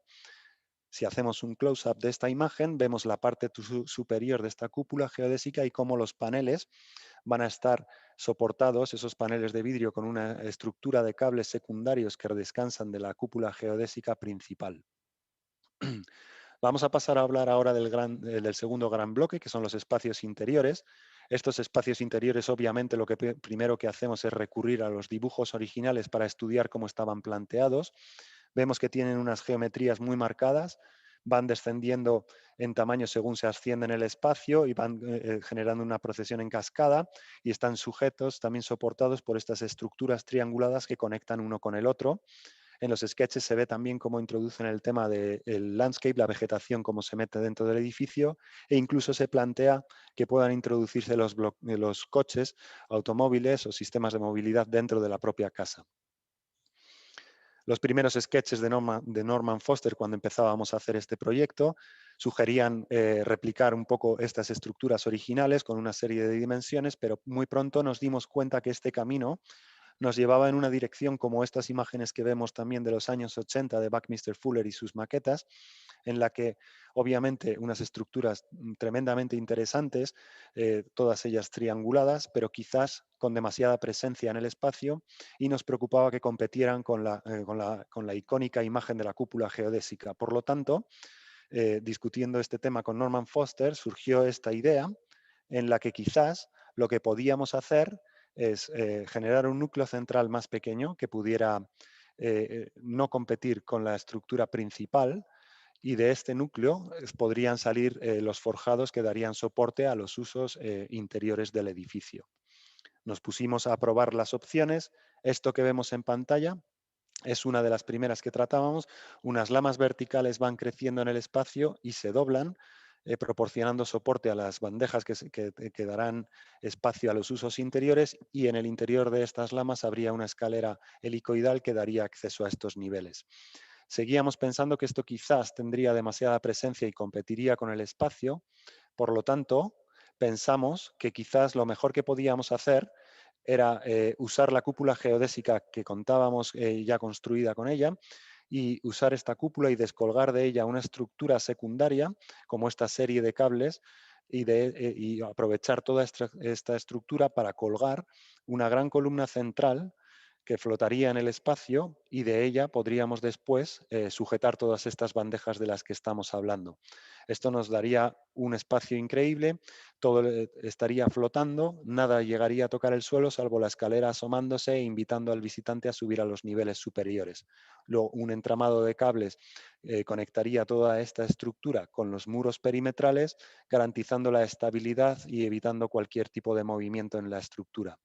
Esto obviamente era un espacio muy impresionante, pero nos incrementaba el coste bastante, y aparte generaba que esta construcción debiera ser hecha por mano de obra muy cualificada, lo cual hizo que pensáramos que quizás podíamos encontrar lo mejor de cada una de estas opciones que hemos hablado, combinarlas, mantener la idea del núcleo central que toca el suelo y las estructuras de cables que pudieran soportar cualquier excentricidad, permitiendo que fuera lo más esbelto y elegante posible la estructura.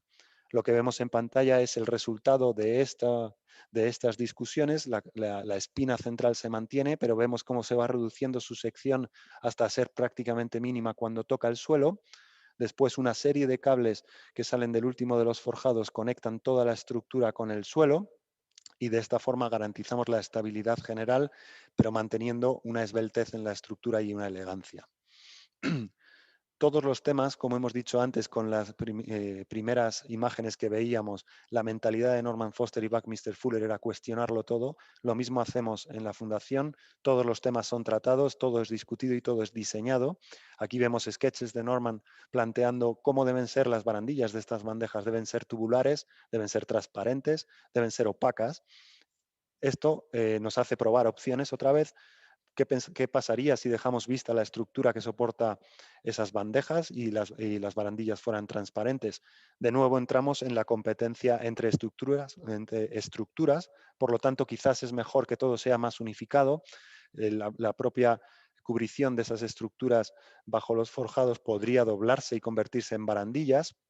Quizás en esta imagen todavía se ven demasiado pesadas. ¿Por qué no probamos a lo mejor materiales más cálidos como la madera y cómo las geometrías se peguen más a estas formas de forma que se haga lo más esbelto y ligero posible? Esta es la opción que hemos preferido, que da la calidez al espacio interior con un material diferente que no compita con la cúpula geodésica.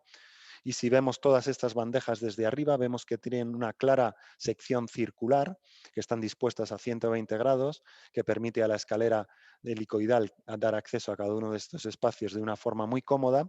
Pero como hemos dicho, esto se trata de un edificio autónomo y para conseguir su autonomía lo mejor que podemos hacer es minimizar sus cargas energéticas. Por lo tanto, creamos un algoritmo genético que lo que hacía es probar todas las posibles localizaciones para estas bandejas hasta encontrar la óptima en la que cada una de estas bandejas pudiera dar sombra sobre la inferior, de forma que se maximizaran todo este sombreado y reduciendo la carga energética que necesitaríamos para aclimatar este espacio.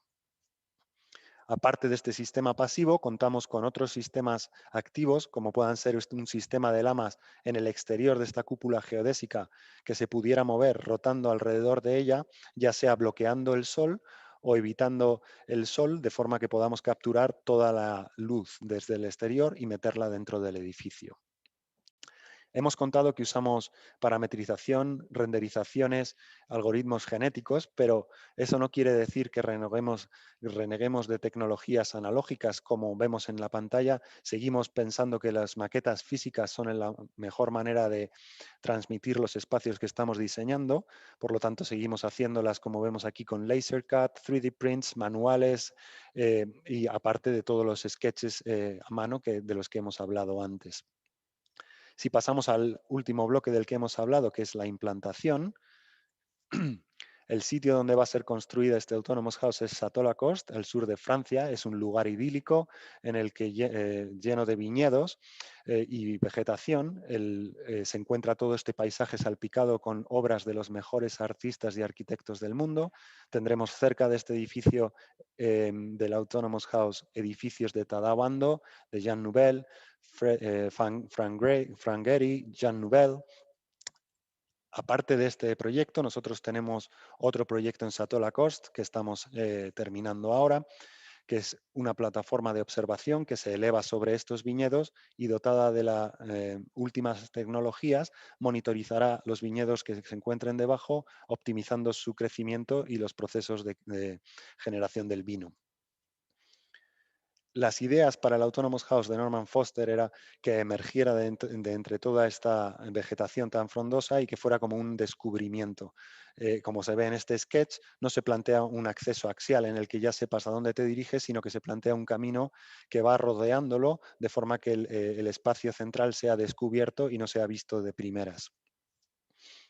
Lo que se planteó es un terraplén artificial que eleva la cúpula geodésica, de forma que no tengamos que tocarla, permite dejarla elevada lo más pura posible, no tenemos que hacer ninguna puerta de acceso ni perforarla, sino que accederemos en una hendidura cortada en este terraplén. Esa hendidura a ambos lados estará materializada con unos muros de mampostería de piedra que permitirán crecer la vegetación entre ellos y la introducirán lentamente dentro del espacio central.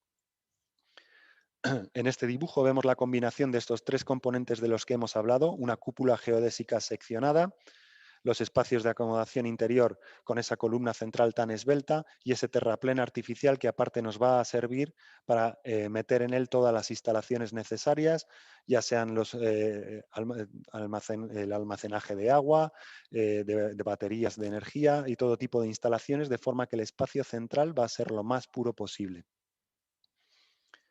Si empezamos a hacer como un recorrido virtual en el que nos hayamos metidos en esta hendidura y vamos accediendo al edificio, veríamos que descubrimos cómo el espacio central se nos abre y esa escalera helicoidal se nos ofrece para que podamos empezar a ascender dentro del edificio.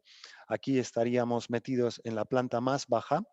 Vemos cómo se va abriendo, permitiendo la luz natural entrar y bañar los muros de mampostería de piedra de los que hemos hablado, pero a la vez protegido por las bandejas superiores de la luz directa. Y empezamos a ascender. Aquí estamos en un nivel intermedio donde se podrá disfrutar a través de la estructura del Autonomous House de las increíbles vistas del entorno y podríamos acceder al nivel más alto. Hemos dicho todo el rato que esto es el Autonomous House, por lo tanto necesitamos dotarle de las tecnologías necesarias para conseguirlo. Por lo tanto, estos paneles de vidrio que formarán el cerramiento contarán con células fotovoltaicas y aparte también las incluiremos en el sistema de lamas que irá persiguiendo el sol. Aparte, se plantea el uso de energía geotérmica y turbinas de viento incluidas en la estructura de la cúpula geodésica. También se va a capturar todo el agua que caiga, no solo en la cúpula, sino también en los terrenos adyacentes. Ese agua será almacenada, prefiltrada y después purificada para el uso interior. Obviamente hemos hablado de un montón de tecnologías digitales que hemos usado para mostrar todas estas imágenes y en el proceso de diseño, pero no queremos que eso pare ahí. Seguimos realizando nuevas técnicas, como lo que vemos en pantalla es una renderización en 360 de un espacio intermedio de este Autonomous House. Lo que nos permite esto es después mapearlo sobre una esfera y crear imágenes interactivas que nos permiten movernos por el espacio y presentarlo muy fácilmente al público. Aparte, también estamos haciendo lo mismo con los modelos 3D para incluirlos en entornos tipo Unity, que luego nos permitan hacer recorridos de realidad virtual para poder apreciar los espacios que estamos generando mucho antes de que sean construidos. Y para terminar, me gustaría terminar con esta imagen y mostrar cómo nosotros pensamos que se va a ver el Autonomous House una vez que haya sido construido en Satola Coast, en la que se ven todos estos componentes de los que hemos estado hablando en esta charla. Así que sin más, quería terminar aquí y, por supuesto, muchas gracias por la atención y a su disposición para cualquier pregunta que pudieran hacer. Muchísimas gracias, Diego. La verdad que ha sido una explicación muy culta. Yo soy arquitecto y lo he apreciado muchísimo. Muchas Toda gracias. la explicación del funcionamiento. Hay una pregunta que es muy práctica y es, claro, nos preguntan cuánta gente estáis trabajando en este proyecto desde la fundación y qué tipo de perfil profesional. Eso creo que es muy interesante también para nosotros. Bueno, cuando trabajamos en cualquier proyecto, en la Fundación se aboga por la multidisciplinaridad. Veíamos en las imágenes primeras en las que veíamos a Buckminster Fuller y Norman Foster colaborando. Ellos, hay una frase que decían que la especialización no es más que una forma un poco fancy de hablar de esclavitud. Entonces, ellos siempre abogaban que todas las profesiones deberían estar en un round table, conversar, dar ideas. Entonces, un poco eso se persigue aquí. Tenemos, obviamente yo soy arquitecto, tenemos arquitectos, pero tenemos historiadores del arte, archivistas. O sea, se busca un poco la multidisciplinaridad y cómo a través de ello podemos conseguir mejorar los proyectos. Vale, y la otra pregunta también es relativa a la localización. Quiero decir, el proyecto del Autonomous House fue pensado en abstracto respecto a ninguna localización. Tú has explicado que ahora tenéis una localización concreta en Francia dentro de este gran jardín que acoge a otras arquitecturas. ¿Qué ventajas desde el punto de vista, la pregunta es, ¿hay ventajas desde el punto de vista de la geolocalización o podría estar ahí, porque en este caso tenéis el proyecto real ahí, o podría estar en otro lugar? O sea, de cara a poder multiplicar el módulo en otros lugares, ¿cambiaría la conformación? La pregunta es si la geolocalización tiene que ver con la configuración de la propia Autonomous House. Yo creo que sí, o sea, en este momento lo que estamos haciendo es diseñarla específicamente para ese lugar. Si estamos hablando de que va a ser autónoma, obviamente necesitamos los datos del lugar para poder optimizar las energías y cómo vamos a hacer toda la tecnología para capturar el máximo de energía posible, pero no es lo mismo hacerlo en el sur de Francia, donde vamos a tener mucho sol, que hacerlo en otra parte del mundo. Claro. Obviamente en los dos sitios se puede hacer, pero las técnicas para conseguir la autonomía 100%, que es lo que buscamos, tendrían que cambiar. Ahora mismo estamos centrados en este, pero eso no quiere decir que no se pueda hacer en cualquier otro lado. Vale. Y la otra pregunta, en cambio, es una pregunta mía que tiene que ver con el programa interno. ¿Es una casa de verdad? ¿Se está considerando como una casa con espacios living para dormir, para cocinar y tal? ¿O es como el pabellón de Mies van der Rohe, donde el concepto de casa era, bueno, un concepto abstracto, ¿no? Sobre la modernidad y sobre un mensaje de una nueva arquitectura?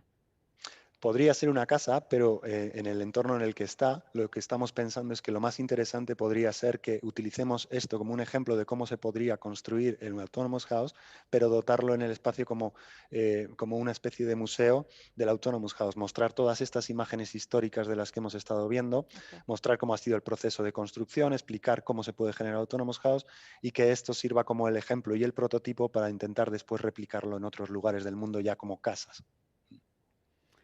Ok, bueno, pues yo creo que realmente nos ha ayudado a escalar, digamos, en esta tercera ponencia del mensaje de Fredo de Smet, que ha sido más un mensaje de cara al pensamiento crítico, al caso real de Low Tech Magazine, que en cambio nos ha hecho una pequeña inmersión en el mundo de la comunicación y también de las páginas web y de todo lo que esto conlleva. Y ahora haber, digamos, empezado a entrar en el espacio arquitectónico en este caso, también nos ofrece la posibilidad de introducir la siguiente ponencia donde ya llegaremos al objeto. Por lo tanto, muchísimas gracias, Diego, para compartir con nosotros esta tarde. Seguimos en contacto, seguimos conectados y, bueno, esperamos vernos pronto. Un gran placer, muchas gracias. Bien, ya son las 5:30, perfecto, un poquito más que las 5:30. Así que ahora vamos al objeto, como os decía. Yo creo que el próximo ponente para mí representa un poco estos nuevos Leonardos de los cuales he hablado al principio durante la ponencia de Fredo de Smet. Vamos a compartir esta siguiente ponencia con Manuel Jimenez de Nagami. Con esta ponencia entramos ya en el concreto del diseño de producto. El título de la ponencia es El diseño como vehículo de una nueva era tecnológica. Nuestra forma de entender la tecnología ha cambiado radicalmente la última década y la impresión 3D, la automatización y la realidad virtual se han convertido en una extensión de nuestras herramientas. Y también, obviamente, para el diseño, en una ampliación de los procesos creativos a nivel de generación de ideas. En esta charla, Manuel Jimenez expondrá diferentes métodos de diseños concebidos desde la simulación de una nueva era tecnológica, desde la impresión 3D de gran formato a la construcción asistida por robots. Miguel Jimenez navegará por un catálogo de proyectos llevados a cabo en su laboratorio de investigación en The Bartlett, en la UCL, y su empresa de fabricación de robótica Nagami. Manuel Jimenez es cofundador y CEO de la marca de diseño y fabricación de robótica Nagami, con sede en Ávila, España, y cofundador y codirector de Automated Architecture Ltd., una consultora de diseño y tecnología con sede en Londres. La verdad que cuando nos entrevistamos con Manuel Jimenez mientras estábamos organizando las charlas, lo que más nos pareció interesante es no solo lo que nos va a contar de cara a proyectos, sino que sobre todo es la aproximación crítica a cómo se plantea él como nuevo diseñador, esta relación con la tecnología. Durante más de una década, Manuel ha desarrollado una gran variedad de proyectos enfocados al diseño computacional y a la automatización. Manuel es profesor en la The Bartlett School of Architecture en Londres, donde dirige diferentes másters y además es cofundador también, como os he dicho antes, de esta empresa Automated Architecture Labs. Nada más, dejo la palabra a Manuel. Bienvenido.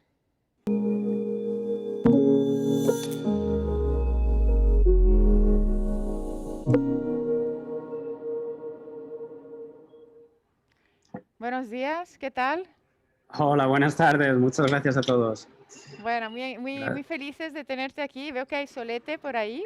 Sí. ¿Estás en Ávila? Estoy en Ávila, sí, en el Perfecto. centro peninsular. Sí, está Fantástico. pegando muchísimo. Se nota, se Sí. nota. Bueno, te dejo la palabra. Bienvenido. Muy bien. Bueno, muchísimas gracias ante todo por la invitación y por esta brillante introducción.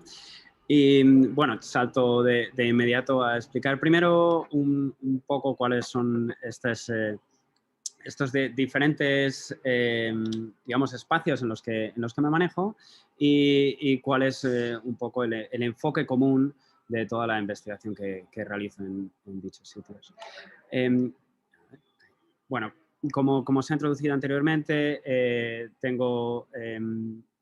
dirijo varias empresas enfocadas sobre todo a la construcción automatizada, profundizando en diferentes aspectos, ¿no? Y al diseño computacional. Algunas de ellas relacionadas con el mundo académico en la Bartlett School of Architecture, en la cual codirijo el laboratorio Automated Architecture. Y luego tengo un par de startups que estamos intentando empujar para llevar estas investigaciones a un terreno más real y comercial y con otro tipo de proyección. Usamos herramientas principalmente enfocadas a la automatización, ¿no? Con principal enfoque en los robots industriales, pero sobre todo preguntándonos, ¿no?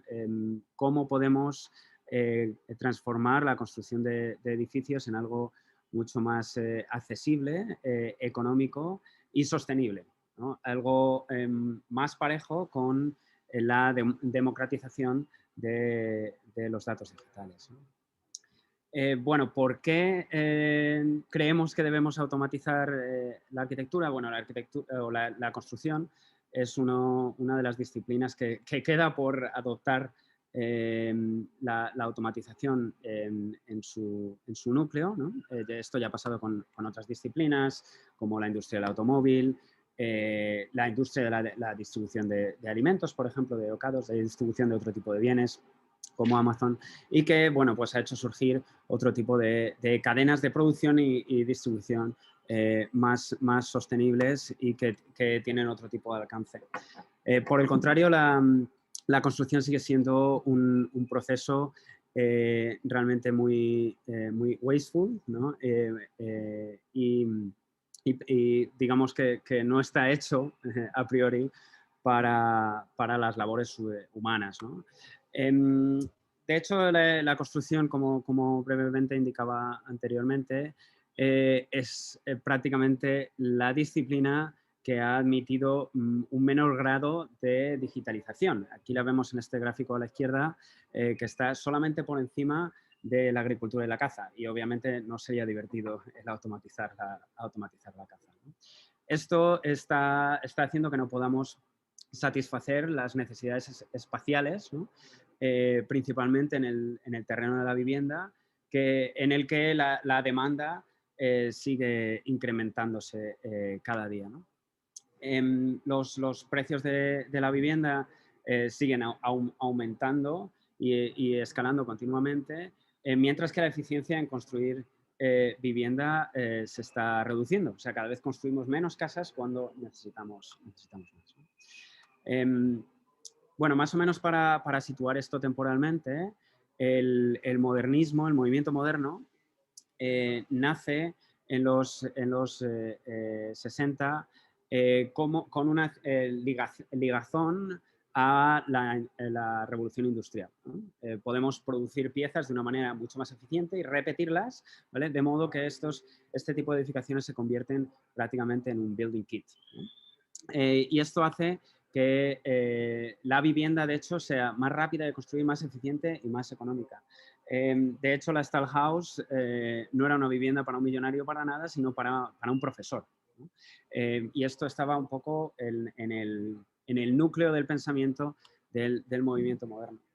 Ahora estamos viviendo una nueva revolución industrial en la que ya vemos, como habíamos dicho antes, otras disciplinas como la del automóvil, automatizando gran parte de su proceso, y en el terreno de la arquitectura, de la construcción y el diseño esto es lo más puntero en automatización en arquitectura, que es Caterra, que está automatizando la construcción de building elements pero sin embargo no estamos repensando la manera de diseñar la arquitectura para que fluya a la par de esos procesos de automatización, sino que seguimos concibiendo, en este caso, la vivienda como era hace 50 años y simplemente intentando automatizar ese proceso. En el terreno espacial, sin embargo, la tecnología puntera, ¿vale? se está usando para poder optimizar este tipo de procesos de construcción y además ofrecer construcciones autónomas que no dependan tanto del ser humano, puesto que va a haber una cierta deficiencia de los mismos en el proceso constructivo. Y digamos que la experimentación se está dividiendo en, por un lado, el ensamblaje automático de piezas y, por otro, la impresión en 3D en gran formato con materiales locales. Esto es como parte de los núcleos de investigación que también llevamos a cabo en nuestro laboratorio en la Bartlett, en el que trabajamos tanto con discrete assemblies como con impresión 3D de gran escala y probamos nuestros métodos de diseño, de ensamblaje y de fabricación en diferentes escalas, con diferentes materiales y diferentes formas y funciones, pero siempre enfocándonos en la manera de entender la distribución del material. Ya sea este material, trozos de madera que pueden estar ensamblados automáticamente con robots industriales o sea un polímero o un hormigón impreso en 3D. Siempre hemos estado probando nuestros métodos de diseño en la escala del mobiliario, pero con el punto de mira en escalar este tipo de procesos a la arquitectura y la construcción. También usamos tecnologías que llamamos low-tech automation, ¿no? Que es un poco para aumentar las capacidades que tenemos como seres humanos de construir de una manera más eficiente. En este caso es un proyecto con realidad aumentada en la que el operario puede estar viendo de una manera dinámica cuáles son las piezas que hay que situar y dónde, y cuál es el tipo de conexión que deben tener. En este caso, los algoritmos que desarrollamos pueden dar lugar a diferentes configuraciones, como vemos en estas imágenes, y las instrucciones para el ensamblaje de dichas configuraciones pasan de manera automática a las gafas de realidad virtual. Vemos aquí, por ejemplo, parte de ese proceso. Podemos identificar cualquier tipo, en este caso de bambú, pero podría ser otro tipo de material. Y el algoritmo está abstrayendo esos datos para informar de cómo colocar esos elementos en posición. Y esto puede generar tanto piezas de mobiliario como arquitecturas u otro tipo de estructuras.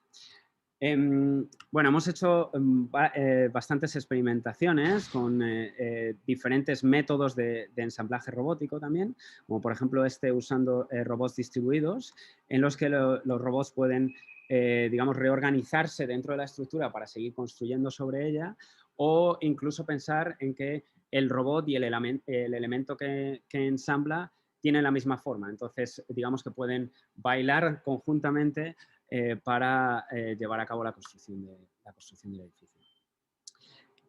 Bueno, aquí tenemos más ejemplos de esto y también probamos nuestras ideas en casos reales, como por ejemplo esto es un pop-up para una oficina móvil, que ahora ya está empezando a aumentar en escala y proporciones para transformarse, en este caso, en un pabellón y pronto, de hecho, en unos meses, en un proyecto de vivienda, y que digamos que este sistema constructivo tiene la capacidad de crecer y hacerse más robusto para comenzar a solucionar problemas de eficiencia en la construcción de vivienda en bloque. También trabajamos en la concepción de plataformas en las que podemos automatizar también ese uso del espacio o hacerlo de una manera más eficiente. Por ejemplo, para compartir este espacio durante diferentes usuarios, para garantizar que esas viviendas están siempre ocupadas con diferente tipo de uso. Por ejemplo, cambiando en 24 horas de ser una vivienda a ser una oficina para otro tipo de usuario gracias a herramientas de automatización. Bueno, aquí vemos también, nos estamos imaginando diferentes escenarios en los que la automatización y la tecnología forma parte de nuestras vidas, no solamente para construirlos, sino después para enseñarnos otras maneras de habitarlos o de implementarlos en un siguiente estadio o reconfigurarlos. Y un poco con este aim, ¿no? Creamos el spin-off Nagami para focalizar en una de esas tecnologías, en este caso la impresión 3D, y llevarla o profesionalizarla hasta el punto en el que pudiera significar la creación de un objeto competitivo en el mercado y que realmente pudiera cambiar la manera que tenemos de producir mobiliario y otro tipo de objetos de gran escala. Digamos que es la contraoferta a la cadena de ensamblado de Henry Ford, en la que tenías una serie de maquinaria conectada en línea, ¿no? Para construir un solo producto en masa. La impresión 3D es todo lo contrario. Tenemos una máquina que puede construir diferentes tipos de producto cada vez, ¿vale? O sea, es la máxima versatilidad con el menor espacio e impacto industrial.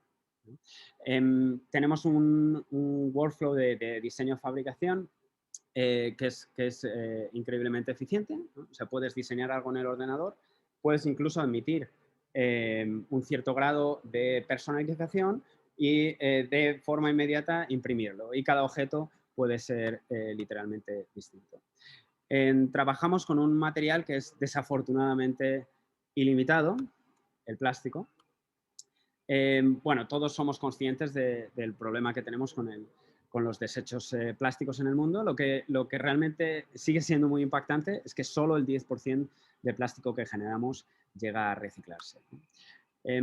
Nosotros llevamos ya varios años con un partnership con Parley for the Oceans, que es una organización medioambiental que se dedica a intentar limpiar los océanos y darle otro tipo de usos y una nueva vida a este plástico. Y trabajamos juntos en diferentes proyectos de todas las escalas, como este.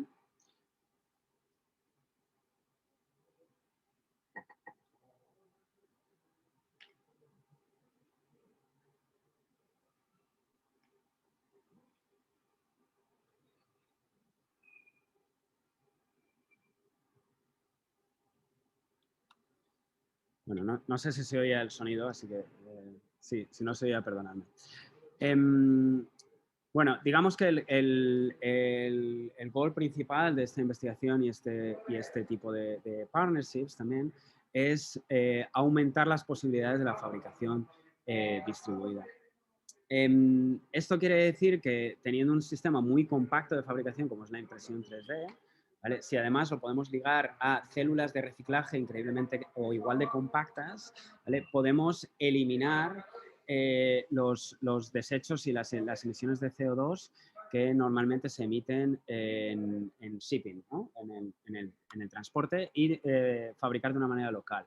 Esto fue ejemplificado de una manera muy notable al principio de la crisis por el COVID y el desafortunado outbreak en España, principalmente, donde nosotros actuamos de una manera inmediata, pero esto fue algo que empezó a pasar en todo el mundo, en la comunidad maker, ¿no? En la que nos dimos cuenta de que bueno, había una necesidad vital de material médico que no podía suministrarse de una manera centralizada desde China, como ha sido otras veces, ¿no? Por razones obvias, y que podía realmente producirse con máquinas de impresión 3D, digamos, en un rango increíblemente corto del usuario, en este caso los hospitales, ¿no? Y bueno, todo el mundo pues empezó a ver cómo podía contribuir para servir material de una manera más eficiente y rápida. Nosotros volcamos toda nuestra producción a la impresión de face shields, ¿no? de máscaras de protección que podíamos construir o podíamos fabricar en tan solo 7 minutos. Esto es 7 veces más rápido que cualquier tipo de impresora de escritorio. Entonces, bueno, producimos más de 6.000 que donamos a hospitales locales y después comenzamos a expandirnos por el resto del país. Lo que hacemos en Nagami, además, es intentar entender la materia, en este caso una materia muy específica, ¿no? Son polímeros que se van a extruir con ayuda de un robot industrial, ¿no? O sea, impresión 3D en gran escala, pero la entendemos desde la reconfiguración de esta materia desde la base, ¿no? Eso quiere decir que es completamente diferente construir con impresión 3D que construir con otros métodos. En este caso, por ejemplo, nosotros desarrollamos un software que orientaba trozos de línea y distribuía esos trozos acorde a esfuerzos estructurales. Es decir, cuando el objeto necesita una mayor masa, ¿vale? Ahí es donde estás combinando un tipo de línea que produce zonas más sólidas y cuando puede ser más poroso, combina otro tipo, ¿no? Y así conectar toda esta línea en un recorrido continuo, en este caso de 2,4 kilómetros. Esta pieza, bueno, la Voxel Share fue adquirida por el Centro Pompidou y justo posteriormente lanzamos nuestra marca en Milan Design Week con colaboraciones con otros arquitectos y diseñadores como Zaha Hadid Architects, Ross López o Daniel Whitty, como veis en esta imagen, que estaban, digamos, aportando o intentando repensar el mundo del diseño desde no solo la fabricación digital, pero específicamente desde una tecnología tan innovadora como la impresión 3D de gran formato. Aquí tenemos a Ross, por ejemplo, explicando las posibilidades que le está dando como diseñador. Este lo paso más o menos rápido. Todos nuestros vídeos están online también. Está explicando las ventajas que además tiene como diseñador el tener esta tecnología. O sea, puedes hacer formas que previamente eran imposibles, que no podías desmoldear, que no podías concebir, ¿no? Bueno, producimos este objeto con Ross López, que es un taburete de bar, que también se puede usar como una mesa, y en el que estamos además mezclando otro tipo de materiales con la impresión 3D. Algo clave que nos caracteriza es el que usamos, digamos, todas las posibilidades de nuestras herramientas, de los robots industriales, para imprimir puramente en 3 dimensiones. Eso quiere decir, no cogemos un objeto como pasa con cualquier impresora de escritorio y lo dividimos en capas horizontales, sino que realmente diseñamos con la línea que va a configurar el objeto. En este caso, por ejemplo, estamos imprimiendo un objeto en plástico transparente y después reescaneando ese objeto, imprimiendo en otra dirección encima para explorar un nuevo tipo de transparencias, brillos, colores y opacidades.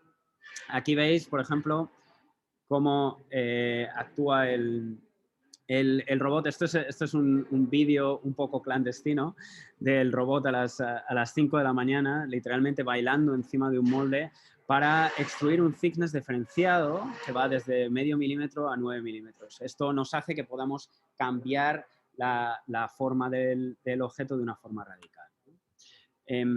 Estas son una de las sillas que producimos con Zaha Hadid Architects. Y luego, voy a bajar esto. También hemos realizado otro tipo de colaboraciones con otras empresas que también abogan por el progreso y la tecnología. En este caso es BMW, con la que estamos investigando cómo podemos darle otro tipo de acabados a los objetos impresos en 3D. En este caso era el mismo pigmento que estaban usando para lanzar el BMW M8. Aquí veis varias imágenes y también dentro del mundo del automóvil, otras colaboraciones con Audi, por ejemplo, en el que nosotros podíamos responder de una forma muy rápida a las necesidades que tenían de espacio. En este caso, produciendo una silla que se imprime en tan solo 4 horas y que podemos producir bajo demanda, o sea, no necesitamos generar stock, sino que podemos responder a un pedido de una manera muy ágil y además con unos costes muy competitivos. O sea, digamos que los objetos impresos en 3D hasta el día de hoy estaban más limitados a exposiciones, coleccionistas privados, museos, porque era un método muy costoso. Uno de los goals de nuestra empresa es reducir o optimizar la producción en 3 dimensiones de objetos de gran escala para que puedan ser competitivos en el mercado, que realmente haya un espacio para el mobiliario impreso en 3D. Ahora mismo, por ejemplo, estamos yendo a precios de unos 500 euros en nuestras sillas más baratas, cosa que antes era literalmente inalcanzable y ahora estamos compitiendo con otro tipo de empresas más tradicionales. En el terreno de las colaboraciones también y un poco empujando nuestra tecnología al límite o las ventajas que pueda tener esta tecnología al límite, tuvimos este proyecto conjunto con Hassel para el 3D Printing Challenge de NASA, en el que nosotros estamos proponiendo no enviar el mobiliario al espacio o a Marte, sino enviar máquinas que puedan, de hecho, reconfigurar ese mobiliario continuamente, o sea, poder imprimir, reciclar y reimprimir respondiendo a otro tipo de necesidades. Este proyecto estuvo expuesto en el Design Museum de Londres, en el que recreábamos una de estas cápsulas que se situarían en con esto hemos ampliado el catálogo, ya no solamente trabajando en sillas, sino también en otro tipo de objetos, pero algo que es muy importante para nosotros es poco a poco adentrarnos en el terreno de la arquitectura. O sea, cuando veíamos que estábamos produciendo sillas, al mismo tiempo también estábamos imprimiendo esculturas de 3,5 metros en una sola vez.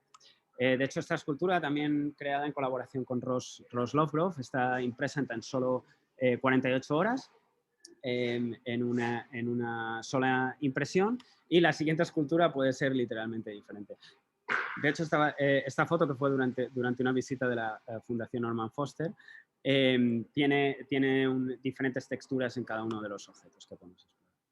Está ahora mismo instalada en Shenzhen, conjunto con otro tipo de objetos que se han instalado recientemente, como esta mesa de gran formato, ¿vale? Son 5 metros de largo de mesa, o esta lámpara explorando geometrías similares. Digamos que podemos ofrecer una solución integral, además, en la que no solo el mobiliario, sino que también el propio interior puede ser exclusivo para un espacio y puede ser parte de la misma familia.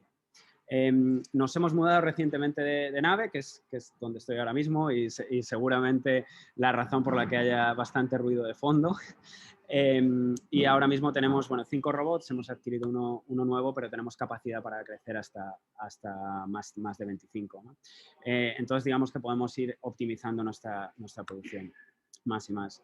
O sea, ahora mismo estamos en un punto que para mí es precioso como arquitecto, en el que estamos produciendo a la vez piezas de mobiliario, pero también piezas más grandes que se ensamblan en elementos de una escala más arquitectónica.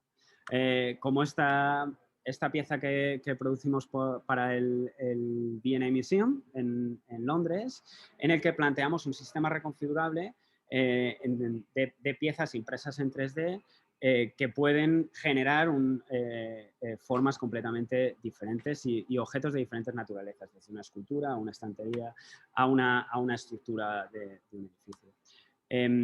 De hecho, este sistema modular está funcionando muy bien porque reducía las horas de prototipado en la impresión 3D, y de una manera muy simple, en 3 horas puedes ensamblar el objeto, de nuevo desensamblarlo y exhibirlo en otro sitio, como en esta galería de Praga.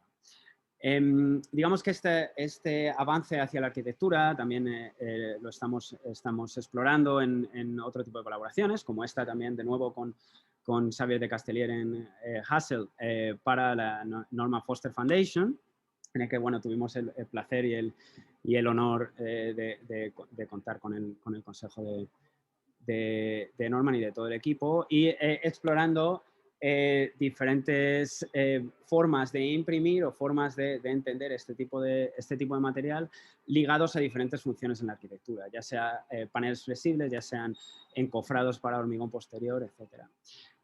Con esto estamos ahora mismo desarrollando un proyecto un poco más ambicioso que digamos que retoma algunas de las ideas de Jean Prouet, ¿no? de prefabricated housing, pero cambiando un poco esta distribución centralizada que tenía desde tierras francesas a explorar las ventajas de la impresión 3D con producción local. este es un proyecto para una vivienda impresa en 3D, en el que además podemos hacer uso de la capacidad de recombinación de estas piezas impresas para que puedan crear diferentes ambientes, diferentes tipos de construcciones. Bueno, con esto vamos a dejar la conferencia aquí, pero cualquier tipo de, por supuesto, estoy abierto a cualquier tipo de preguntas y si necesitáis más información, aquí tenéis nuestros canales y no dudéis en contactarnos. Gracias.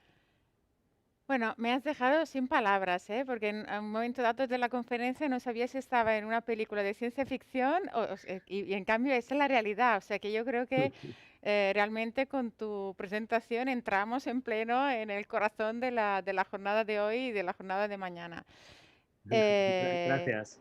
A ver, la primera pregunta es una pregunta de ¿cuántos sois? Porque has hablado siempre al plural, como justamente me parece correcto, pero ¿cuánta gente está trabajando, por ejemplo, ahora en Nagami? También a nivel de perfiles profesionales, porque Sí. ha sido muy bonita este decalaje entre la parte, el comienzo, ¿no? Hablando de la arquitectura y la construcción, y luego el acabado que es, bueno, el mundo del objeto, el mundo del mobiliario y estas nuevas tecnologías. Sí, bueno, seguimos siendo una empresa muy pequeña, tanto Nagami como mi grupo de investigación. Ahora mismo Nagami fue creado por 3 socios, ¿no? Uno de ellos es mi hermano, hace 5 años y ahora, bueno, tenemos otras 4 personas trabajando con nosotros.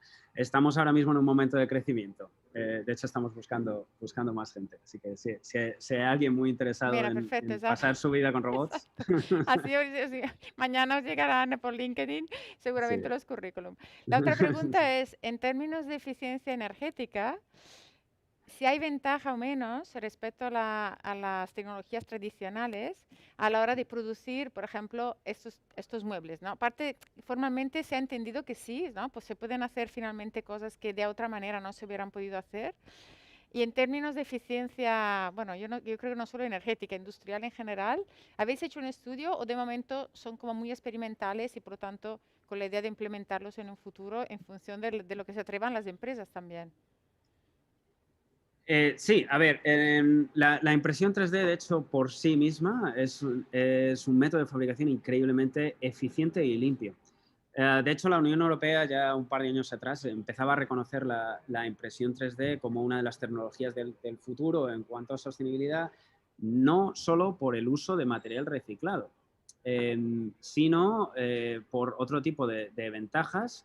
La primera es, obviamente, su capacidad de ser una forma de producción distribuida, ¿vale? y su naturaleza compacta, sino porque además requiere muy poca energía.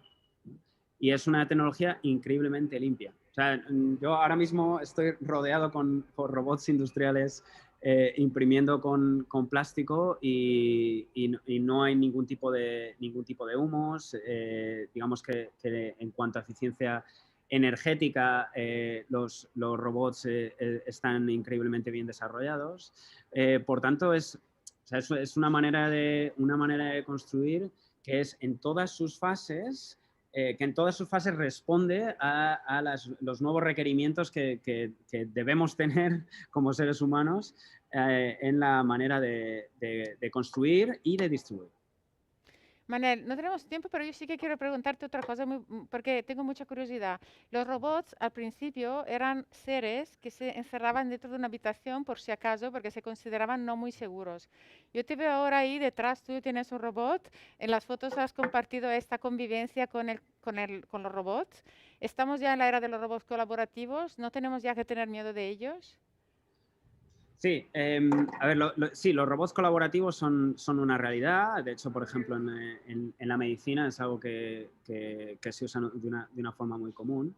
En nuestro caso, lo nuestro es muy específico porque el robot se mueve muy, muy, muy despacio, ¿no? Entonces, si llegas a una planta de fabricación de vehículos en los que los robots están a full motion, siguen estando enjaulados.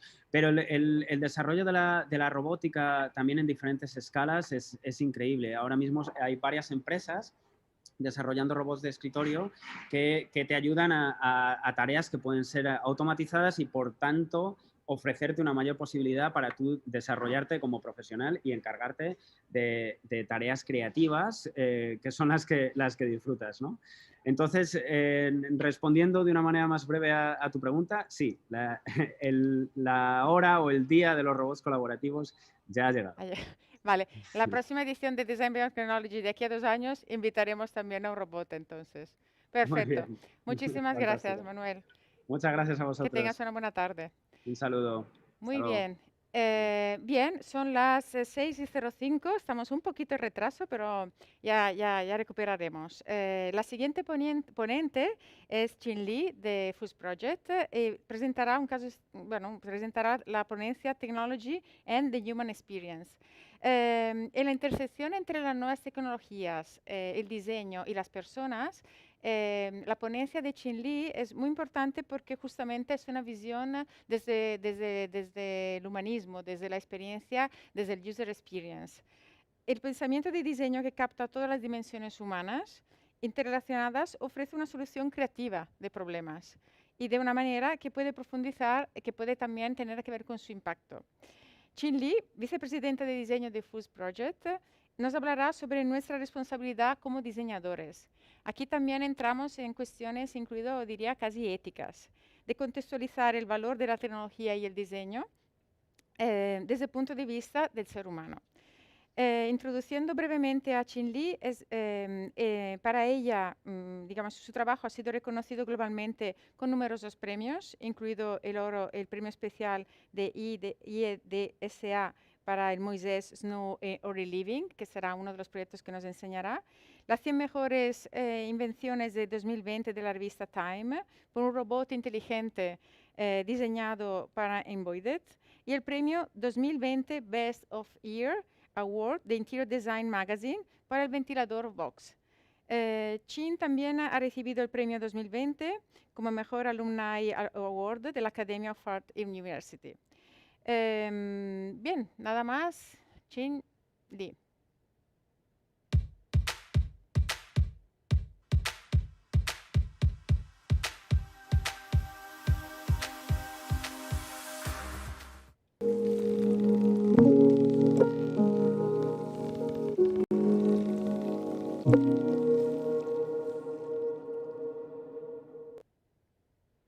Hello, Qin Li. How are you? We can listen you.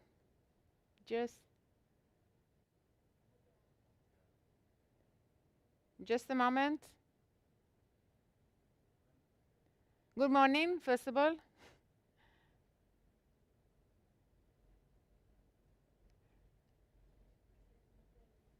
Can you guys hear me now? Yes, perfect. Awesome. Okay. Well, thanks for having me. Good morning. Hello from, thank you. Good morning and good afternoon to you guys. Yes, for us is afternoon, yes. We are very, very happy to share with you this afternoon. And we start 3 years ago, approx.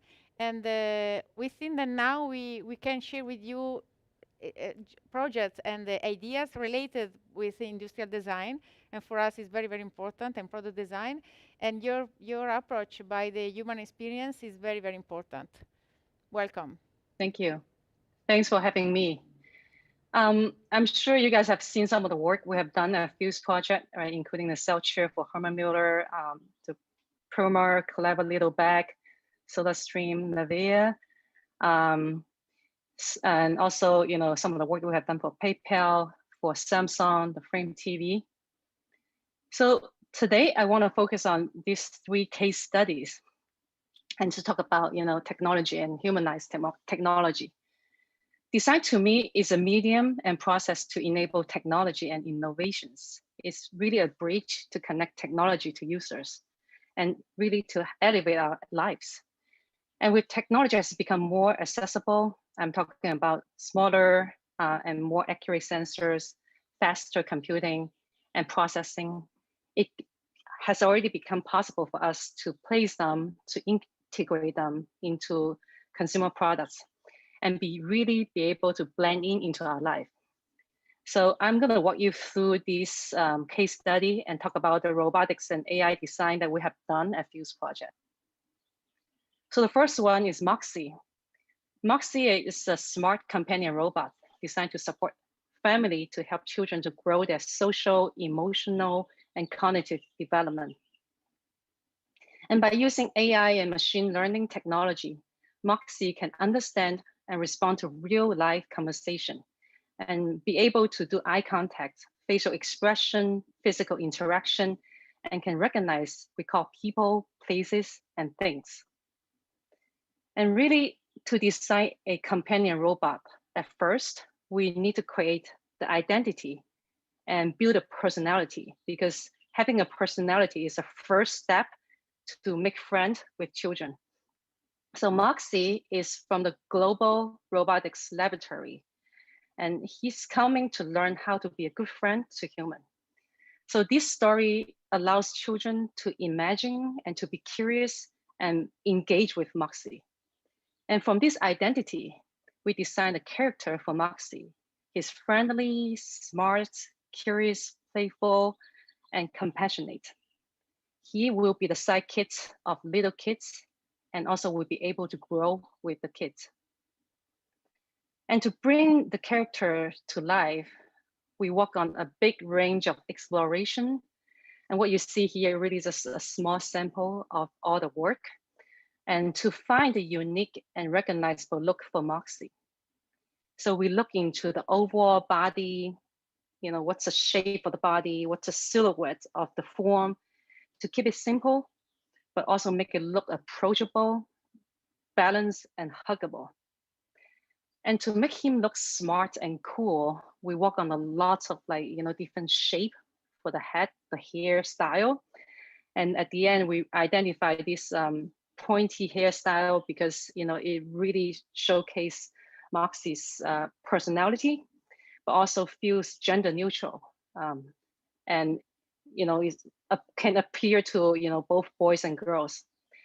And with defined curvatures and details on the neck, the arm, the chest, Moxie looks sophisticated, smart, and trust-able. It's very important to make it feel trust-able so that Moxie can have meaningful conversation with kids. And it doesn't look like a toy. And we also work on the proportion of the head and the body to make a larger head, a larger face to help and enable the expressive emotional communication.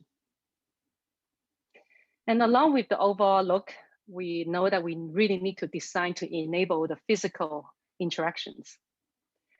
So we look at the range of motions to see what are the simplest way to express the emotion effectively through the body languages. So to enable physical interactions, we define the waistline for Moxie to be able to bend back and forth. And we have the base for Moxie to be able to rotate 360 degrees. We also define the shoulder, the elbow, the arm, the palm, and emphasize the index finger so that Moxie is able to point at objects. We also work really hard to incorporate the sensors, speakers, microphone, image sensing cameras, and really make sure these details are highly integrated into the overall form design so it doesn't look technical and doesn't look like a machine. And furthermore, the touch and the feel of the robot is also a part of the design. So we bring in some softness. So when you touch the body, you feel some softness, smoothness, and you can also squeeze the hand to do some interaction with Moxie. The face is a big part of the character design, really to show the personality and also enable a wide range of expression. We work on many iterations of face shapes from 2D to 3D, and you can see with slightly different face shape, even different spacing between the eyes, different eye shape, spacing between the eye and the mouth, it can completely look like a different person. So we really work carefully to define what is the right shape for Moxie to represent the personality. And we make the eye larger to make it easier for eye contact. And when you have an easier eye contact, you can show face expression much easier. And we also create the details like the ear contour to indicate Moxie can listen to you. So we want to encourage little kids to talk to Moxie. And you can see the main display is the face for communication purpose. But we also have some operational interface, such as showing on-off, like firmware updates, all these things. We separate these functions from the face. We'll put it on the chest. So we designed this little badge on the chest for operational interface. So we really want to make sure there's a clear communication between the robot and the children. And along with the sketches and 3Ds, we work on many, many mockups to really evaluate the form, the size, the proportion, and even a range of motions. So I call this the growth chart for Moxie. 2017, the first time we met Moxie, it's really just a simple graphic, it's a vision. 2018, Moxie has been completely designed from inside to outside based on the design intent. 2019, this is the the final prototype before the production. We can already see a lot of personality and design has been translated through the prototype. So let's meet Moxie. I'm so excited for you to tell me about the dentist. Can you guys hear the I've audio? never been to one. You don't have teeth, but I can still smile. And then what happened? He said he didn't want to play with me anymore. Thank you for telling me about your day. Sometimes holding a friend's hand makes me feel better. Do you want to try squeezing my hand? So what's our new mission, Moxie? You'll need paper and a pencil. We are going to make some kind notes. For this mission, you'll need to talk to one of your friends about what makes them happy, and then tell me all about it. Are you ready? I'm ready. Mom, can we invite Mason over to play? Sure. I have a new mission. We're gonna talk about things that make us happy. Bye, Moxie. See you soon. I hope you guys can hear the audio, no problem. And we really want to Moxie to be the good friend with every kid. So in 2020, by the end of last year, Moxie made it all the way to the cover of the Time magazine as one of the 100 best invention of the year. So we're really proud of the work that we have done for this robot. So next project, Snoo. Snoo is a product that was launched in the beginning of 2017. And this project actually took us 5 years from concept to production. And in collaboration with American pediatrician, Dr. Harvey Kopp. Lack of sleep is very, very common. If one of you or some of you have experienced being a new parent, this is an international health issue. 50% of babies still awake and quiet at night, even though they are well fed and they have clean diaper. 15% of mothers and 25% of spouses suffer from postpartum anxiety and depression. And all these will affect work, family, relationship, people around you, and even the society. And the worst is, also affecting to infant safety. So there is like 3,500 infants died from the sudden infant death syndrome each year. So Dr. Harvey Kopp dedicated his life to solve the baby sleeping problem. So he introduced the basics of 5S method for soothing babies, which is including swaddle, side stomach position, shush is a sound that mimicking the sound of the womb, swing, and suck. All these is multi-sensorial solution to replicate the environment of the womb to help newborns to sleep better and longer. So he wrote the book, The Happiest Baby. He also hosts a lot of workshops to teach parents. But how can he extend his method to everyone? So he came to Fuseproject, came to us for the vision and mission to be able to extend this 5S method to every parent and also personalized for each baby. So to do that, we think we need to have a hardware with embedded sensors and motors, AI, machine learning, data collection that can create personalized human experience, and it needs to be comfortable and safe like a womb. And it sounds like we are making a robot, but we don't think the design should be like a robot because no one will want to put their baby in a machine. On the contrary, it should be an object that blends in with the home environment and the regular life. So we designed it as a baby bassinet.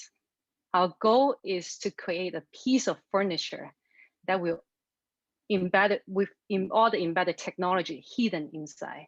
And the interaction and experience should be really simple, natural, and automated. And because of that, we work really hard with engineers to carefully place and hide all the technologies, all the sensors. We study the size of the bassinet and decide carefully every detail based on the safety regulations. And we also look into, using different kind of materials such as 3D mesh to create a vertical wall for the bassinet for visibility, breathability, safety, and also be able to hide the movement of the bed.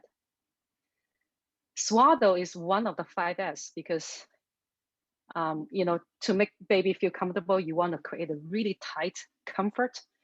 So we designed a sleep set with the safety obvious and comfort in mind. And to prevent any accident will happen, we did a lot of mock-ups to study the size, to study the ease of use, how to easily put the baby in, take the baby out, and any detail to prevent any accident will happen. So the final product is a simple and elegant baby crib. It's a beautiful piece of furniture. And all the components and all the sensors are hidden inside the base of the bassinet. And the sensors can detect the sound and the movement and be able to react to generate the movement and to play the white noise to help baby sleep. So the sleep set is really soft and stretchable, can fit the growing baby. And also for safety, you need to attach the sleep set with the bassinet before activate the function. And because of that, Snoot is the safest baby bed in the world. So let's watch how it works. So you can hear kind of the ring of the whip sound. And now the motion's going to start. So the bassinet is able to detect the noise and the movement from a baby. And then it starts to shake and generate this noise.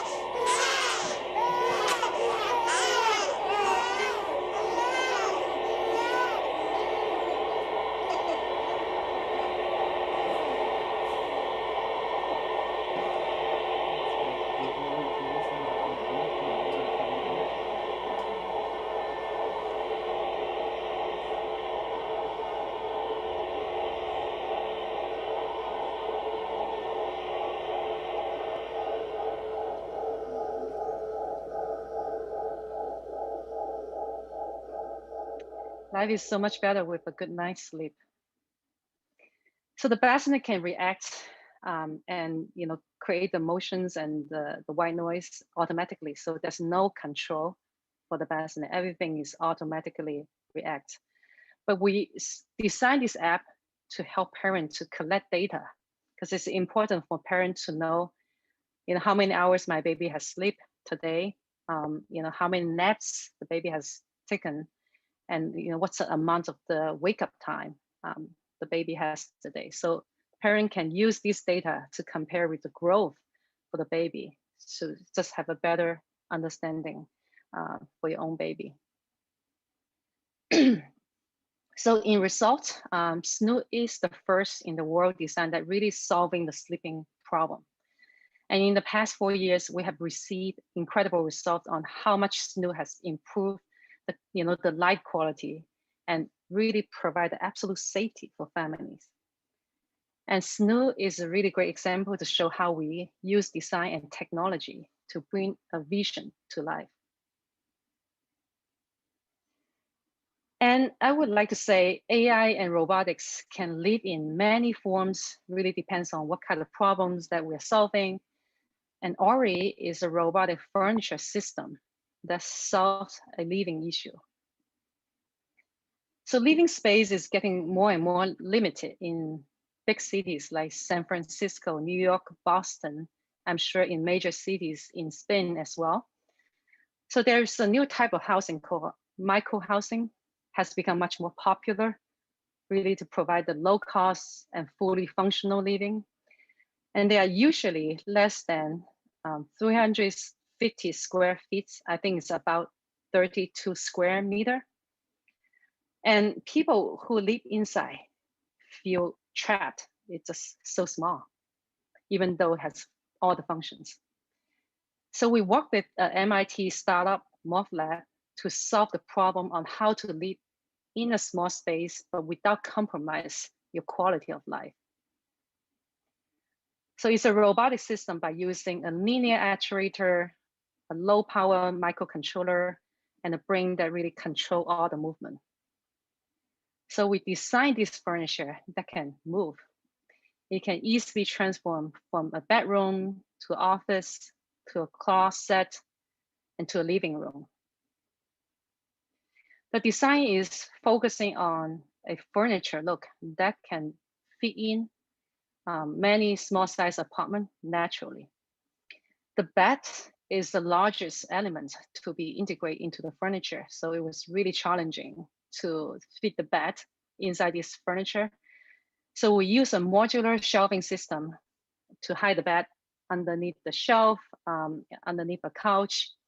And we make sure that we don't expose any element that doesn't look like a part of a furniture or anything that doesn't belong to a home. And by using this modular design approach, we create different kinds of configurations to fit different purpose and different sizes of departments. So there is a central control on the side of the furniture. This is the only technology showing on this furniture. And we're using force sensing, so you can touch the control, be able to move the furniture. You don't need to push, you just need to touch it. And making the moving furniture feels effortless. We also designed the apps that allows you to control when you're not at home. For example, in the morning, you're rushing out to work, you haven't cleaned up your bed, so you can collapse your bed, and then you can go to work. In the afternoon, maybe you want to come home and do some work from home, so you will set up your desk before you arrive. Or maybe after work, you want to bring your friends to have a party at home, so you set up the get the living room ready, so when you come in, you can party straight. And then if you come home late after the party and you want to go home and go to sleep right away, so you get the bed ready for you. So let's watch how it works.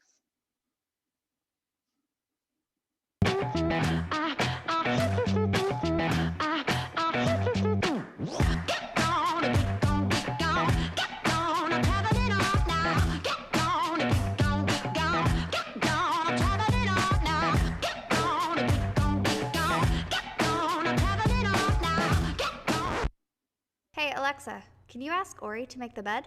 Okay.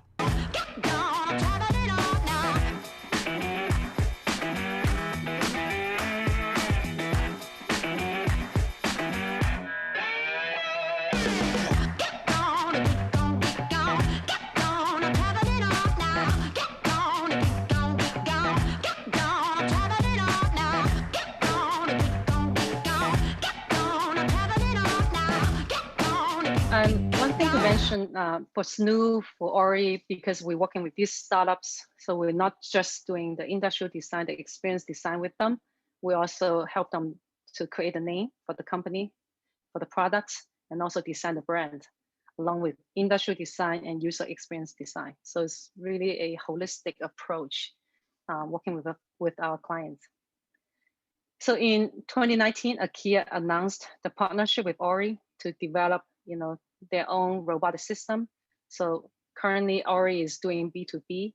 So in the future, you will be able to see that in IKEA store. So super exciting about that. So these are the case studies that, as the example to show you guys how we integrate technology with design in different contexts to solve problems by using different solutions to enable and elevate human experience that fits into everyday life and help us to shape a better life, better future. Thank you so much. Thank you, Qin. Very interesting. Your projects are related with the real life, with child and with families and couples. The first question awesome. The first question is about, for example, I have a question. Moxie, could we take the personality of the father or the mother? Or not? What do you mean? What do you mean, the father and the mother? If the robot could be take the personality and the quality of the mother or father, or is a control system? You mean, well, interesting. We want, actually, when we build a companion robot, we want the robot to be able to grow with the audience, right? So if the robots, it's a companion with my kids, through the conversation and communication, the robot will get to know the kids and will be able to grow with the kids together. So, be able to build that growth path for robot is important for the companion robot. So maybe sooner, the robot will be adapt to the routine of the kids, adapt to the way the kids communicate, the way the kids to talk. So you probably will see some reflection coming out, from the kid. Okay, and in this case, the robot is connected with internet. It's possible to control the robot with a remote control out of the house, for example, without parents. I think to make the robot work, the robot needs to stay in an environment that has Wi-Fi connect. And though the parents can, access an app to be able to see the activities, the interaction, even though they're not at home. And I think we want to build the parallel path, not just direct interaction with the robot, the kids, but the parent can also oversee and monitor what's going on.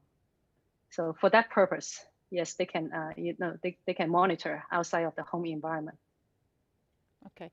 For this new project, did you have to pass some special rule or special law about compatibility in terms of the materials or relationship between the technology and humans?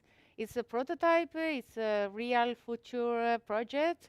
I think that in terms of the social impact is very interesting because not only for kids with parents, but especially for kids or for hospitals, for example, when the kids burn, it's a very crazy situation. Normally in a hospital baby. What is the intention or the future of this project? Yeah, so to answer the question, testing, yes, lots of testing because, like I mentioned, there's a safety regulation. Even during the design, we have a long list of guidelines, like how high of the, of the wall of the bed, for example. So, what's the size, what's the height, what's the proportion, and all these regulations, we really carefully follow all these regulations and design. And then during the prototyping cycle, there's a lot of testing happening. So that's why it got FDA certified for preventing sudden infant death syndrome. Yeah, and a lot of hospitals are using it. And on one of the slides, I'm showing like SNU has passed 50+ million sleeping hours without a single death. So like absolutely safety for the infant that's sleeping inside the bassinet. So this is safety is the number one thing when we design technology, when we design baby products.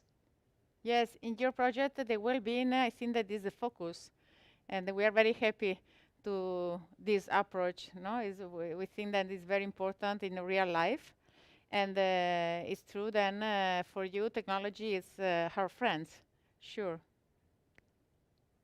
Yep. Yeah, Okay. we should turn technology as the tool. We should really, as a mission, we need to blend technology with life, because we don't want technology to change our life. We want technology to assist our life. Yeah. We want to live like human. We don't want to live like the robots. So I think that's the biggest mission for us these days. Yeah, thank you very much. Thank you very much, Qin, to share with us your morning and our afternoon. Have a nice day, and we hope to share with you maybe in other occasion more projects and more ideas. And we know that you are the president of the Association of Industrial Design in your country, and we are very happy to meet in this special day. Okay. Yes, Bye-bye. let's keep in touch. Thank you so much. Perfect. Bye. Thank you, Qin. Muy bien, hemos llegado ya a la última conferencia. Otra vez desde San Francisco, ahora Isabelle Olsson de Google compartirá con nosotros esta última talk, The Software Side of Technology. Isabelle nos adentrará en un viaje en el diseño de hardware de Google. Estamos muy contentos también desde ADI-FAD de poder tener a Isabelle como invitada. Su aproximación es nuevamente desde el punto de vista de la parte del diseño humano, teniendo en cuenta el tacto, la emoción con el espíritu de crear una tecnología que se adapte a la vida de las personas. Ella compartirá algunas de sus ideas y algunas de sus percepciones a lo largo del camino y la filosofía que está detrás de sus diseños y de su pensamiento. Por supuesto, podrá enseñar solo algunas cosas, quizá algunos de los productos que enseñe los conocemos, pero también es verdad que su visión y su aproximación será, en este caso, lo más interesante. Isabelle Olsson es directora de diseño senior de Google Nest and Wearable. También supervisa CMF, Color, Material and Finish, para todo el hardware de Google. Por lo tanto, es una pieza importante en Google. Isabelle se unió a Google en 2011, trabajando dentro de Google X, convirtiendo las nuevas tecnologías en prototipos atractivos. Su equipo es responsable del diseño de muchos de los productos de hardware galardonados, como por ejemplo Nest Mini, Nest Audio y Nest Thermostat. Antes de unirse a Google, Isabelle trabajó justamente con Fuseproject, diseñando una amplia variedad de productos que van desde la electrónica de consumo a exposiciones, a packaging, hasta joyería. Isabelle creció en Suecia bajo la influencia del diseño minimalista, tiene un máster en Bellas Artes y Diseño Industrial de la Universidad de Lund. Fue nombrada como una de las personas más creativas en el Fast Company en 2017 y seleccionada por la revista Glamour como una de las 36 mujeres menores de 35 años que están cambiando la industria tecnológica. Y esto personalmente, como mujer y como ADI-FAD, nos hace muy felices porque también creemos que es un hito muy importante. Su objetivo final como diseñadora es hacer la vida de las personas más fácil y bonita. Bienvenida, Isabelle.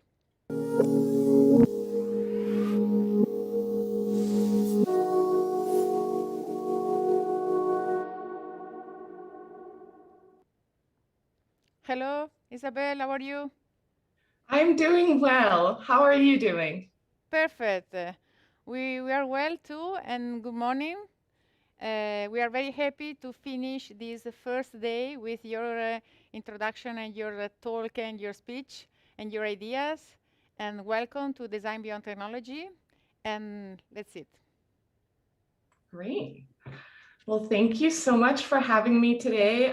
Good evening and good morning, and I mean, maybe good lunch to some of you. I know we're all in different time zones, but excited to be here today to talk a little bit about the software side of technology. I want to bring you on the journey of designing hardware at Google, how we injecting tactility and emotion with the spirit of creating technology that fit into people's lives. And I will also share some of the insights that I learned along the way on this journey. and the philosophy behind the designs as well. So here you get a little sneak peek into our design studio that I really, really miss these days, but I thought I'd share a little image of it. And for those of you who don't know me, I think you heard an introduction, but I lead industrial design for a few areas, including our designs for the home with Google Nest, our wearables portfolio, and then I also have the pleasure to oversee color, material, and finish for all of Google hardware. And I got really excited when I saw this quote from the trend agency Stylish that I really admire, and they highlighted some of our work. Explore a softer future. In the future, technology will be integrated into every surface, yet consumers will crave tactility too. Google is leading the way in exploring how the two will merge and demonstrates how hardware is increasingly becoming software in the home. I thought that was such a beautiful summary of really what we're trying to do here. And one of the things I think we've done a little bit differently is really questioning the status quo of technology. As a visual person, this pretty much sums up what I've been working against my entire career. I sometimes do this Google searches, not just because I work at Google, but it's a great tool to really assess what are the images that people are sharing in their minds on a specific topic. And in this case, technology, the images that people have in their heads are, it's about complexity, it's black boxes with blue blinking lights. And I think these preconceived notions have really impacted the way technology has been designed for the last 30 years. And we set out to change that. So we came up with this analogy, and forgive me if it's a bit fluffy, but we were thinking about a city that is dark at night with blue blinking lights. There's a lot of anxiety. And then you wake up the next morning and a snow has fallen. And it creates that sense of serenity, purity, and calmness. And we wanted to achieve just that with our products. So this is a fun little illustration of that idea of snow falling onto technology. And that very much was the starting point when we designed the Nest Mini speaker. We wanted to create a product that really communicated what it was, a speaker and a microphone, yet take some of those pieces that where technology can cause anxiety of the busyness and the lights and the perf patterns and really reduce it to its essence through this beautiful fabric that are really inspired by our homes and our surroundings. So you can see this color lying on this cozy blanket. So that was really the starting point for our design language, which we then have expanded to a bunch of product categories: earbuds, Wi-Fi speakers, phones, laptops, gaming controllers even. And I think this collage of images really represents well how we were kind of really trying to do something different than what you were seeing in those images earlier of the preconceived ideas of what technology looks like. So one might wonder, what does this have to do with Google? And I like this old screenshot of what Google looked like when it first launched. And it was actually a breath of fresh air. It was a blank sheet of paper with just the search bar. And previously, search engines have been full of information and links and illustrations that were really distracting from the main idea. So in a way, Google really started off with this very human approach of really simplifying people's lives and organizing the world's information. So when we got the task to figure out what does it mean to hold Google in your hand, we really wanted to ground it in the DNA of Google itself. But I think most, it's a bit hard to translate a search page into hardware. So we were really trying to define what are some of the keywords that define the brand in its essence. So the first one was this idea of a human tone of voice. I don't know if you have personally experienced this, but if the Chrome browser crashes, you get this fun little message, oh snap, that is kind of really human and friendly. And in the middle, you see an image of the bikes that we actually have at campus and how we transport ourselves within the company. And it's really playful and fun. So there's a level of optimism that we wanted to translate into our products. And then lastly, the principle of being daring to question the status quo, whether that is to organize the world's information or design self-driving cars. So to translate this a little bit more clearly into what this means truly for our hardware designs, we really wanted our hardware to feel human, and we designed for people. It should be soft and approachable, tactility in the materials and finishes with textiles that I mentioned earlier, pure inviting colors that stand the test of time, and soft forms and curves that are simple and refined. And to translate this idea of optimism, I think Google has always had an optimistic view of the future, and we wanted to show that in our hardware as well. We want to create products that make people smile every time they use it. And this comes in these delightful surprises and pops of color that both highlight function and delight. And then to the last principle, really this idea of daring to question the status quo. Why does a thermostat have to be a black box or a white box on the wall? Why couldn't it be more inspired by its surroundings? So here you see our latest Nest thermostat that features this beautiful mirror, and it's almost like an ornament on the wall while filling all the functional needs that the product had. So to try to summarize this approach a little bit, I wanted to share this mini manifesto. Manifesto is a strong word, but yeah, I'll read it out. Google design is human, optimistic, and daring. We design for feeling, embracing emotions. We fit into your life, your style. We complement with form, color, and texture, and we embrace technology to help us slow down and to connect. And on the way there, we rehearse the future. The process is a beautiful mess. We think with our hands, we explore the boundaries, we make the unfamiliar familiar, and we're open to the possibilities and feedback. We get in close and take a step back, and we do this while taking care of people and the environment. So that was a long bit, but I think the simplest way of summarizing this idea is that we're really embracing design feeling versus thinking. I think design thinking has served us well for many years, but we believe we're in a spot where we need to lean into design feeling instead. Beyond solving a problem or enabling a task, what's truly important and everlasting is how a product or an experience leaves us feeling. And as designers, we're highly trained with methods on how to develop great design through problem finding, decision making, creativity, sketching, prototyping, and evaluating.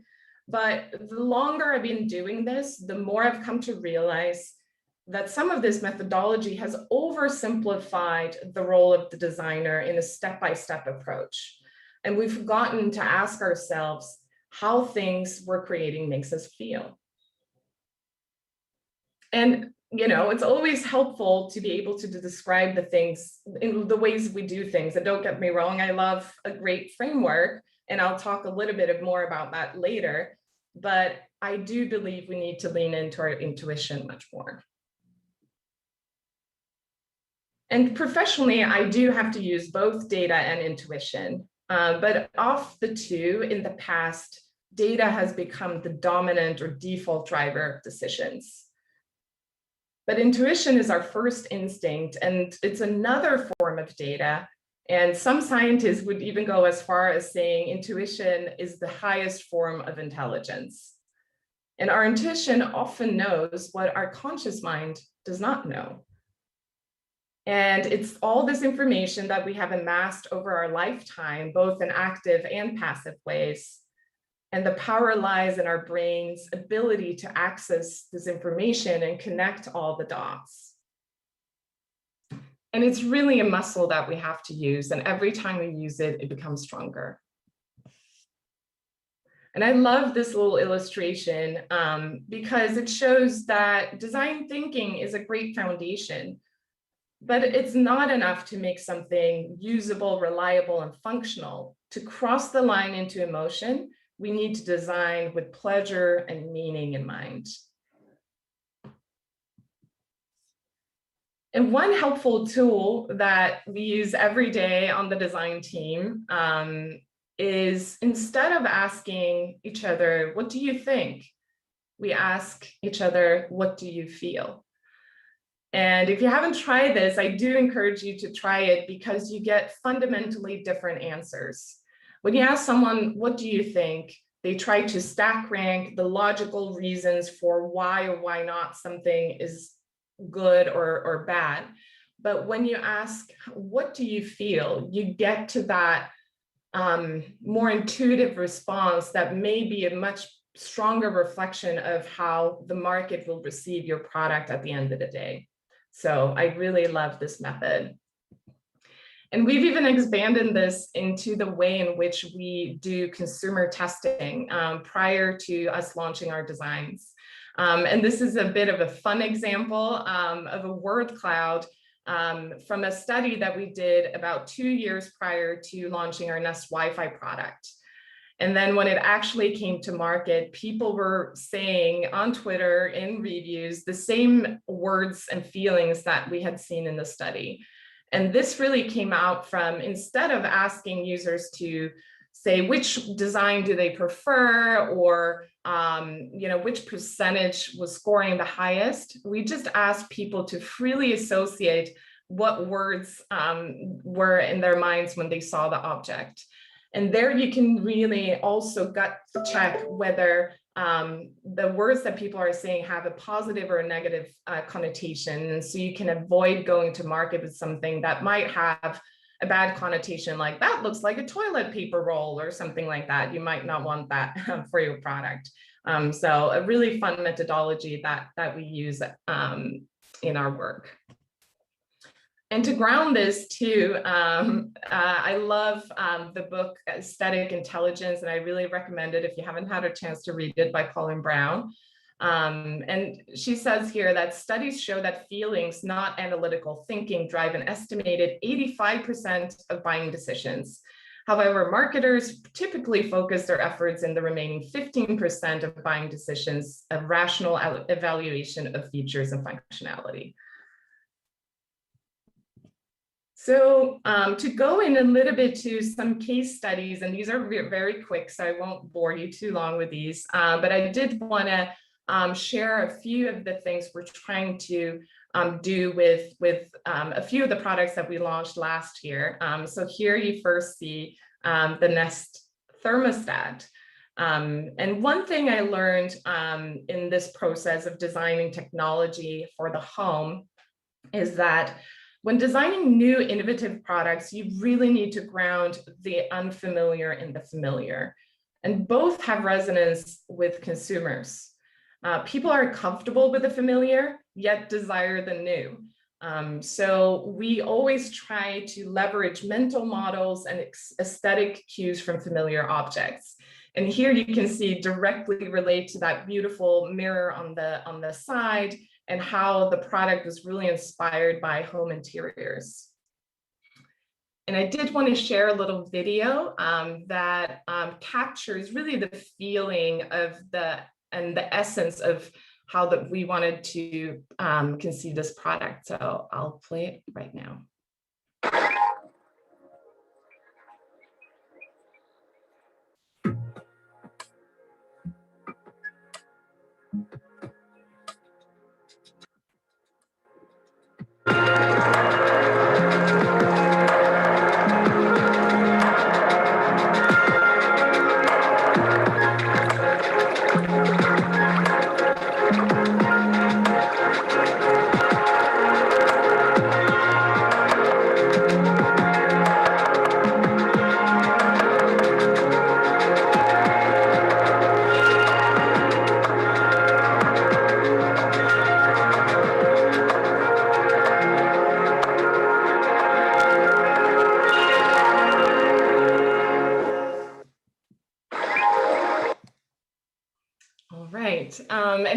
actually see a bit of an overview of the 4 colorways that we developed for this thermostat. And they're next to all these objects that really inspired us in the color selection here. And again, going back to familiarity, we're really inspired by the real world and not the digital world, and pull these objects from our surroundings. And I think, as you could see too in the story arc of the video that we just shared, it was also inspired by temperature. So the video starts in the foggy early morning, and then as we go to bright daylight, the product is, we're showing the white one, and then at towards the golden hour, we show the pink skew, and then at night, the dark skew comes to life. So it has a lot of meaning there. And then on the point of familiar, this also can inspire really practical manufacturing ideas. And so we knew we needed to make this thermostat really affordable. It's almost half of the price of the original thermostat. So we wanted to make saving energy more accessible to more people. So in the design process, we had to design forms and features that made the product less expensive to produce. So really embrace those things. And you can see this little lip here, and that is really a functional reason. So to protect the mirror in the event that you would drop this, but did it really effectively there without complicated mechanical designs. And of course, the user interface itself has to also be familiar and intuitive. And here we designed this really simple gesture. You could just approach with your finger and slide against the side. And it's a really natural interaction. And then the screen magically turns on. So for the second case study I wanted to share is the design of our Nest Audio product. And the word I wanted to highlight here is earth compatible. We really leaned into making this the most sustainable product we've ever made. And it features this beautiful textile that is made out of recycled PET bottles. And I think part of our approach to sustainability is trying to be optimistic about the future and do everything that we can to leave the world in a better place than where we found it. So with that, I want to share another design expression video that brings this product to life visually.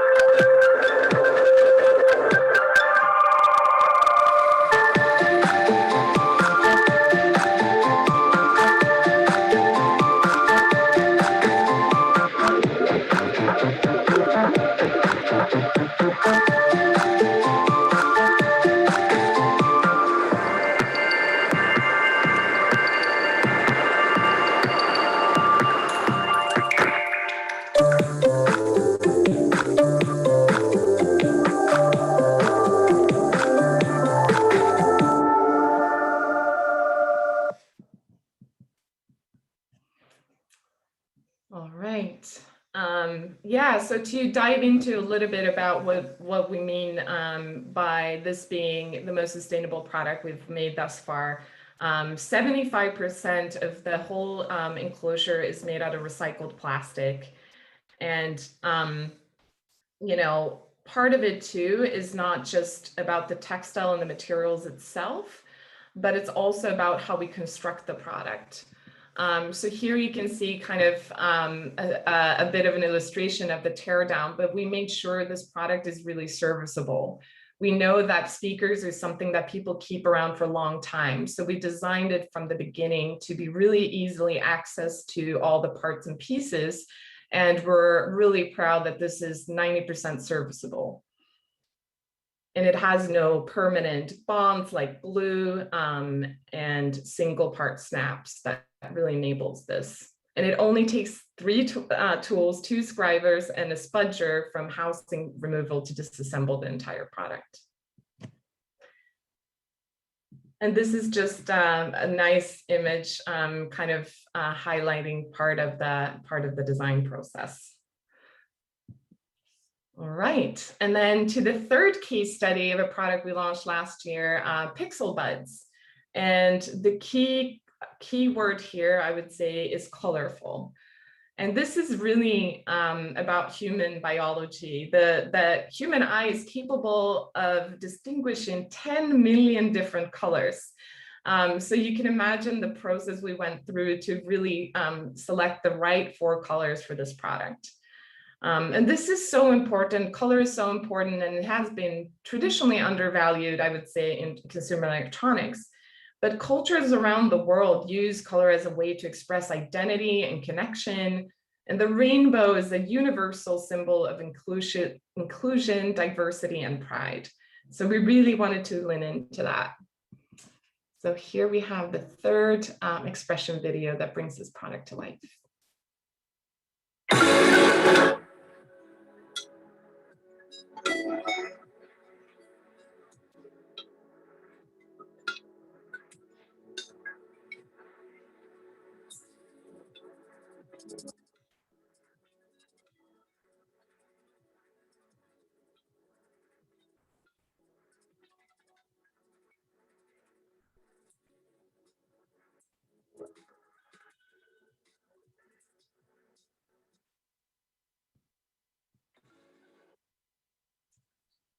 And the reason why this matters so much for this product, of course, having colors that fit in for home products that fit into your home environment is really critical. But when we're thinking about something that you wear, a wearable is really an expression of your identity. And we really wanted to make sure that the colors that we designed worked with all kinds of different hairstyles, jewelry selection, and skin tones to really choose the best 4 possible colors to enable people to express who they are. And I love this pictures of 2 designers and who are friends too, who picked out their favorite earbuds. Although they share a similar style, they picked 2 very different colors.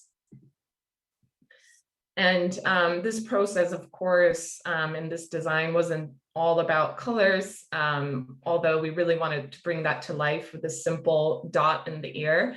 But it was a lot of complex work.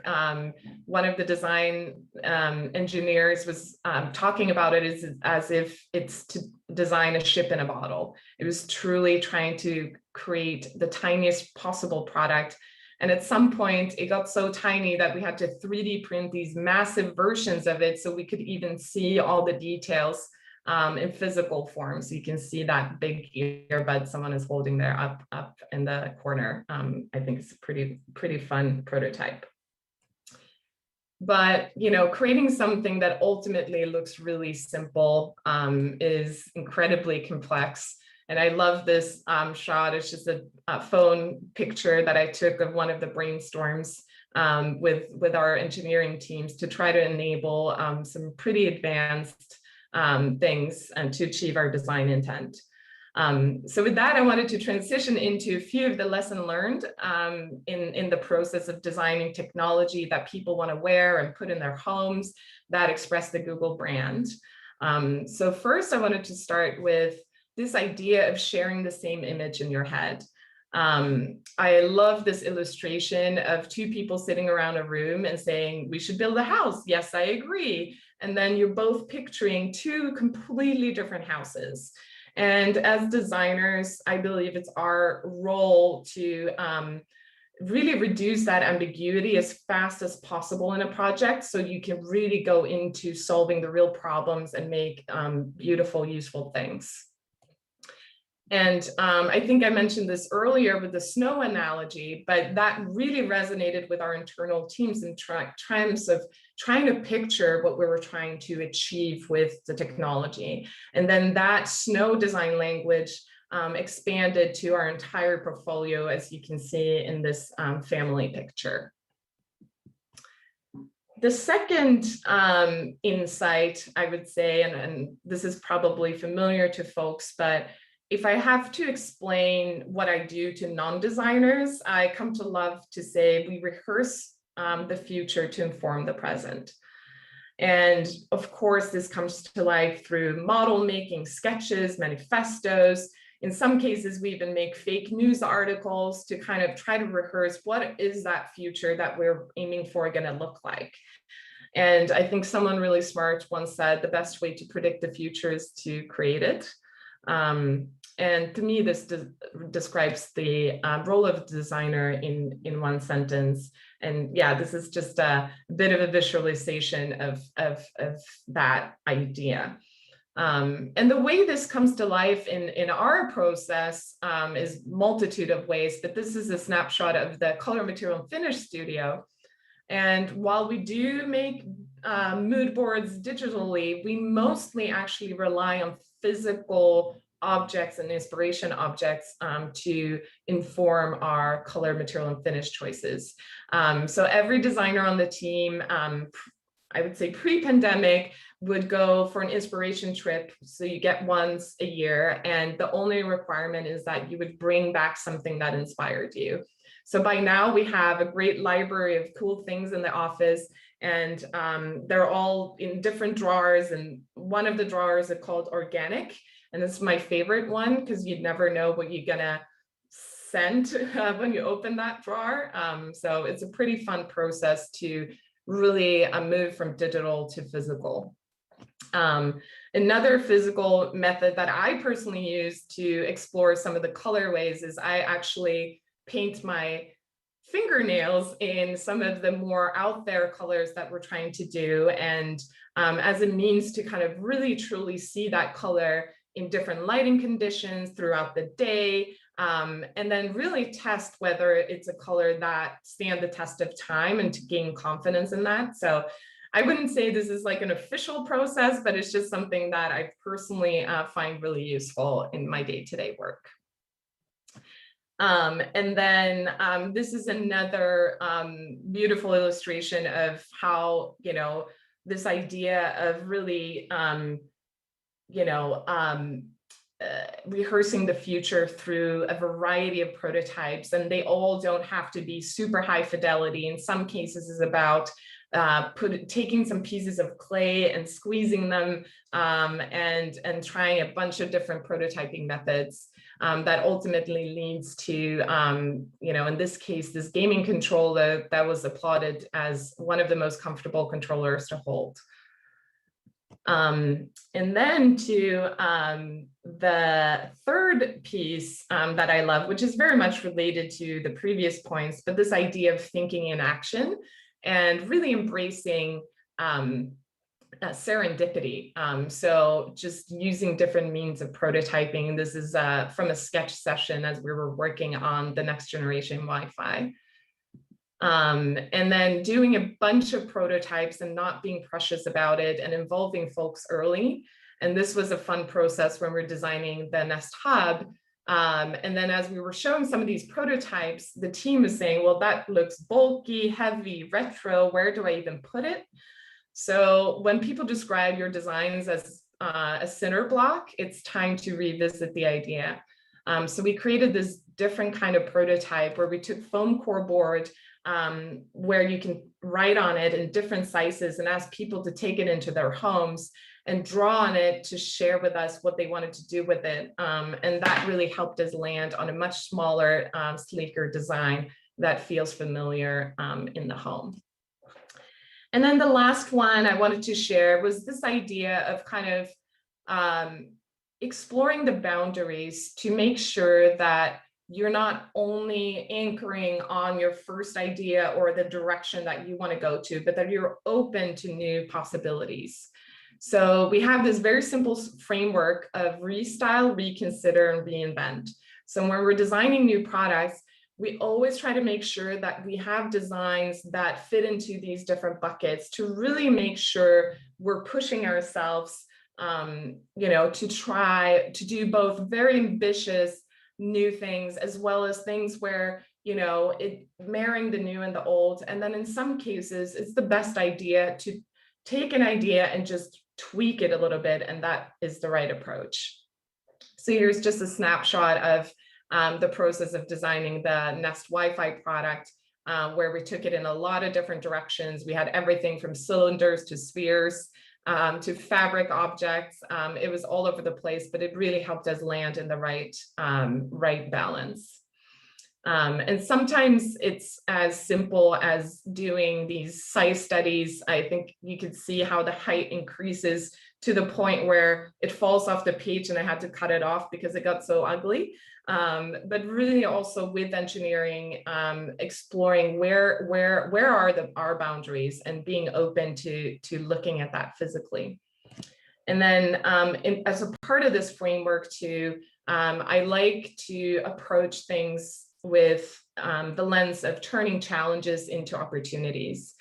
As an example, when we designed the Nest Mini, we had a lot of challenges. It needed to be really affordable.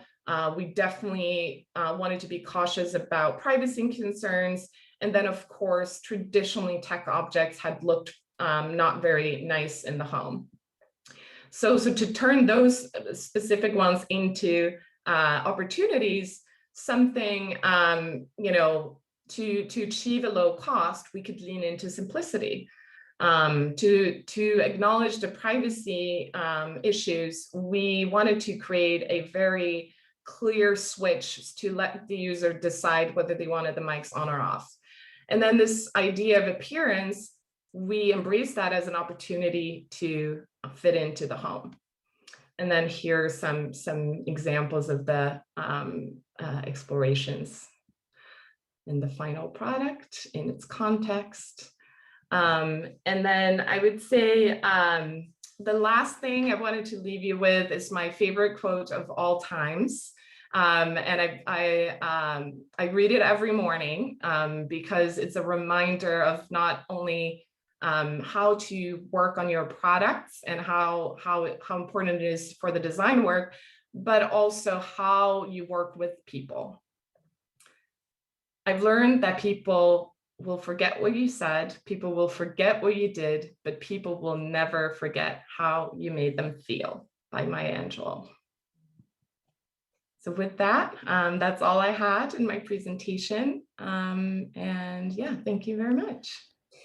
Thank you, Isabelle. Wow, because I like very much your presentation, and thank you to share with us not only the process, because it was very, very interesting, all the process around the different product, but to share with us this beautiful picture and this beautiful approach, because beauty is important in design too. It's not only functional, and this idea about design feeling is very, very interesting, and we have many appreciation.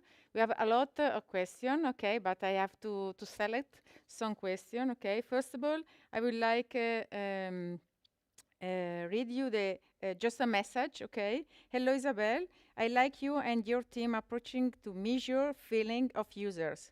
That is a thing we as designers need to care about and apply when designing. Thank you for the talk. And we have another a question now. The marshmallow analogy was great. Light-hearted, way to understand the perception of users. Do you have any recommendation on other methods to measure this without straying asking, do you like it? Other methods? Not easy question, but.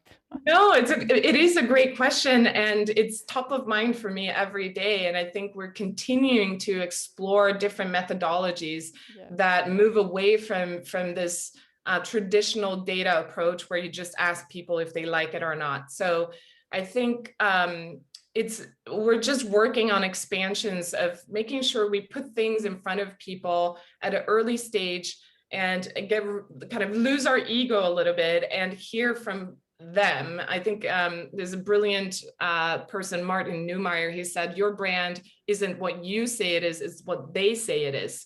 So to really put yourself in the situation where you remove that ego part. It's not a very concrete answer to the question, but I would love to come back at a later stage to share some of the more methodologies that we're developing. But yeah, that was a snapshot of one aspect of it. But we talk a lot about product impressions. So we're working on a toolkit for that. And yeah, hopefully in the future, we have more to share. Okay, we have another question about the easy to disassembly, about the speaker, for example. Okay, in this case, the easy to disassembly was a part of the strategy of the product of the company or not? It was a key part of the strategy from the design team. For us, sustainability isn't an afterthought or something that we take lightly, and we want to approach this from all angles that we can, in the materials, in the way that we design things to last the test of time, both trend-wise and also physically. And then, of course, the end of life, to consider that. And that's why you see in the design, it's actually a two-part enclosure. So instead of trying to make this one seamless textile, we were inspired by pillows, and you probably can see that in the design, with that clear seam, and embracing that so that when you take it apart, it goes apart cleanly. So it was from the beginning, part of the approach. Okay, and now the last question, okay, is about do your team complement the feeling studies with non-visual experiments in terms of related with, for example, sound, touch, smell, flower, or any other sensation? Yeah, I think research is a broad concept in my mind, and so part of research for me is not only about asking people or having participants, but it's also how we conduct our work. And I think I shared a couple of pictures from the Color Material and Finish studio, and there, when we do these, as I mentioned, these physical mood boards, we include scents there. So when we design a color, for example, we usually try to have a scent coupled with that. So for example, we have this new white that we had, and then we had a soap next to it, so you can kind of sense the freshness of the color. So we use it a lot in the design process. I couldn't maybe categorize it as research, but we use it in the process to inform the overall feeling. And I love this question, because I do believe the future is about invigorating all of our senses, not just visual or touch, but smell, taste, all of these things. So very invested and excited about that space. Sometimes a little bit harder to translate in the end product. But we also, of course, collaborate very closely with sound designers and the user experience team to make sure the products are delightful, both physically and in the experience itself. Yes, because it's an interactive product. And the other last question, last, how do you think and how do you feel about when you speak with an object? Is apart than Google or not? How do you feel?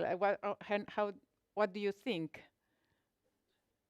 I am so close to it, so I think it is a difficult question to answer. So instead, I observe my kids, because they have that fresh, kind of filtered view on it, and it's lovely to see how natural it comes to them. To talk to objects. I didn't grow up that way, so but for my daughter who's 4, she even when she sees some of our new designs, I sometimes bring home prototypes, and she sees a new prototype, she's like, oh, that's a Google. Even though it's kind of some other product, but she can recognize that. So she has a close association, but I'm not answering the question well, I think, but I'm too close to it, but seeing how natural it feels to my kids make me hopeful. Okay, thank you very much, Isabelle. We are very, very happy to close this special day with your talk, and see you, I don't know when, but have a nice day, and thank you. Thank you, and have a great evening, and thank you for the opportunity. And I wish I could see you all, but I'm glad I got to meet you. It's an honor. It's true. Okay, perfect. Bye-bye. Bye-bye. Thank you. Bien, hemos llegado al final de este día. Ante todo, muchísimas gracias por la paciencia. Nos hemos alargado un poco con el tiempo, pero también es verdad que esta última intervención ha sido muy interesante. Han habido muchas preguntas.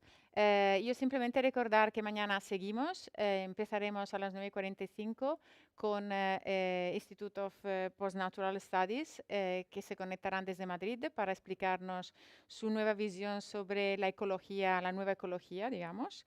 Después seguiremos con Map Project y con Bas, que es del estudio Modem, pero él viene de la anterior experiencia en Space 10, por lo tanto también podremos tener su visión como joven diseñador. Y finalmente acabaremos con dos estudios que están afincados aquí en Barcelona. Uno es Make It y el otro es Nakar Design, y nos darán esta aproximación más desde el punto de vista de lo que estamos haciendo aquí y cómo la tecnología también se está integrando cada vez más en los estudios de diseño. Yo me despido. Quiero agradecer una vez más a todo el team y el equipo que está aquí, que vosotros no podéis ver, pero somos muchos. Quiero agradecer también a todo el trabajo que ha hecho Arianna, y han hecho Arianna y Neus desde la coordinación de ADI-FAD. A los comisarios que conmigo se han compartido estos meses de planificación, programación, Joan Recasens y Jenny Senen, al presidente y a toda la Junta que, como siempre, nos apoyan en esta misión de organizar estos días en relación con la tecnología. Y nada más, simplemente mañana despertaros con un buen café y un buen té y nos veremos pronto. Muchísimas gracias.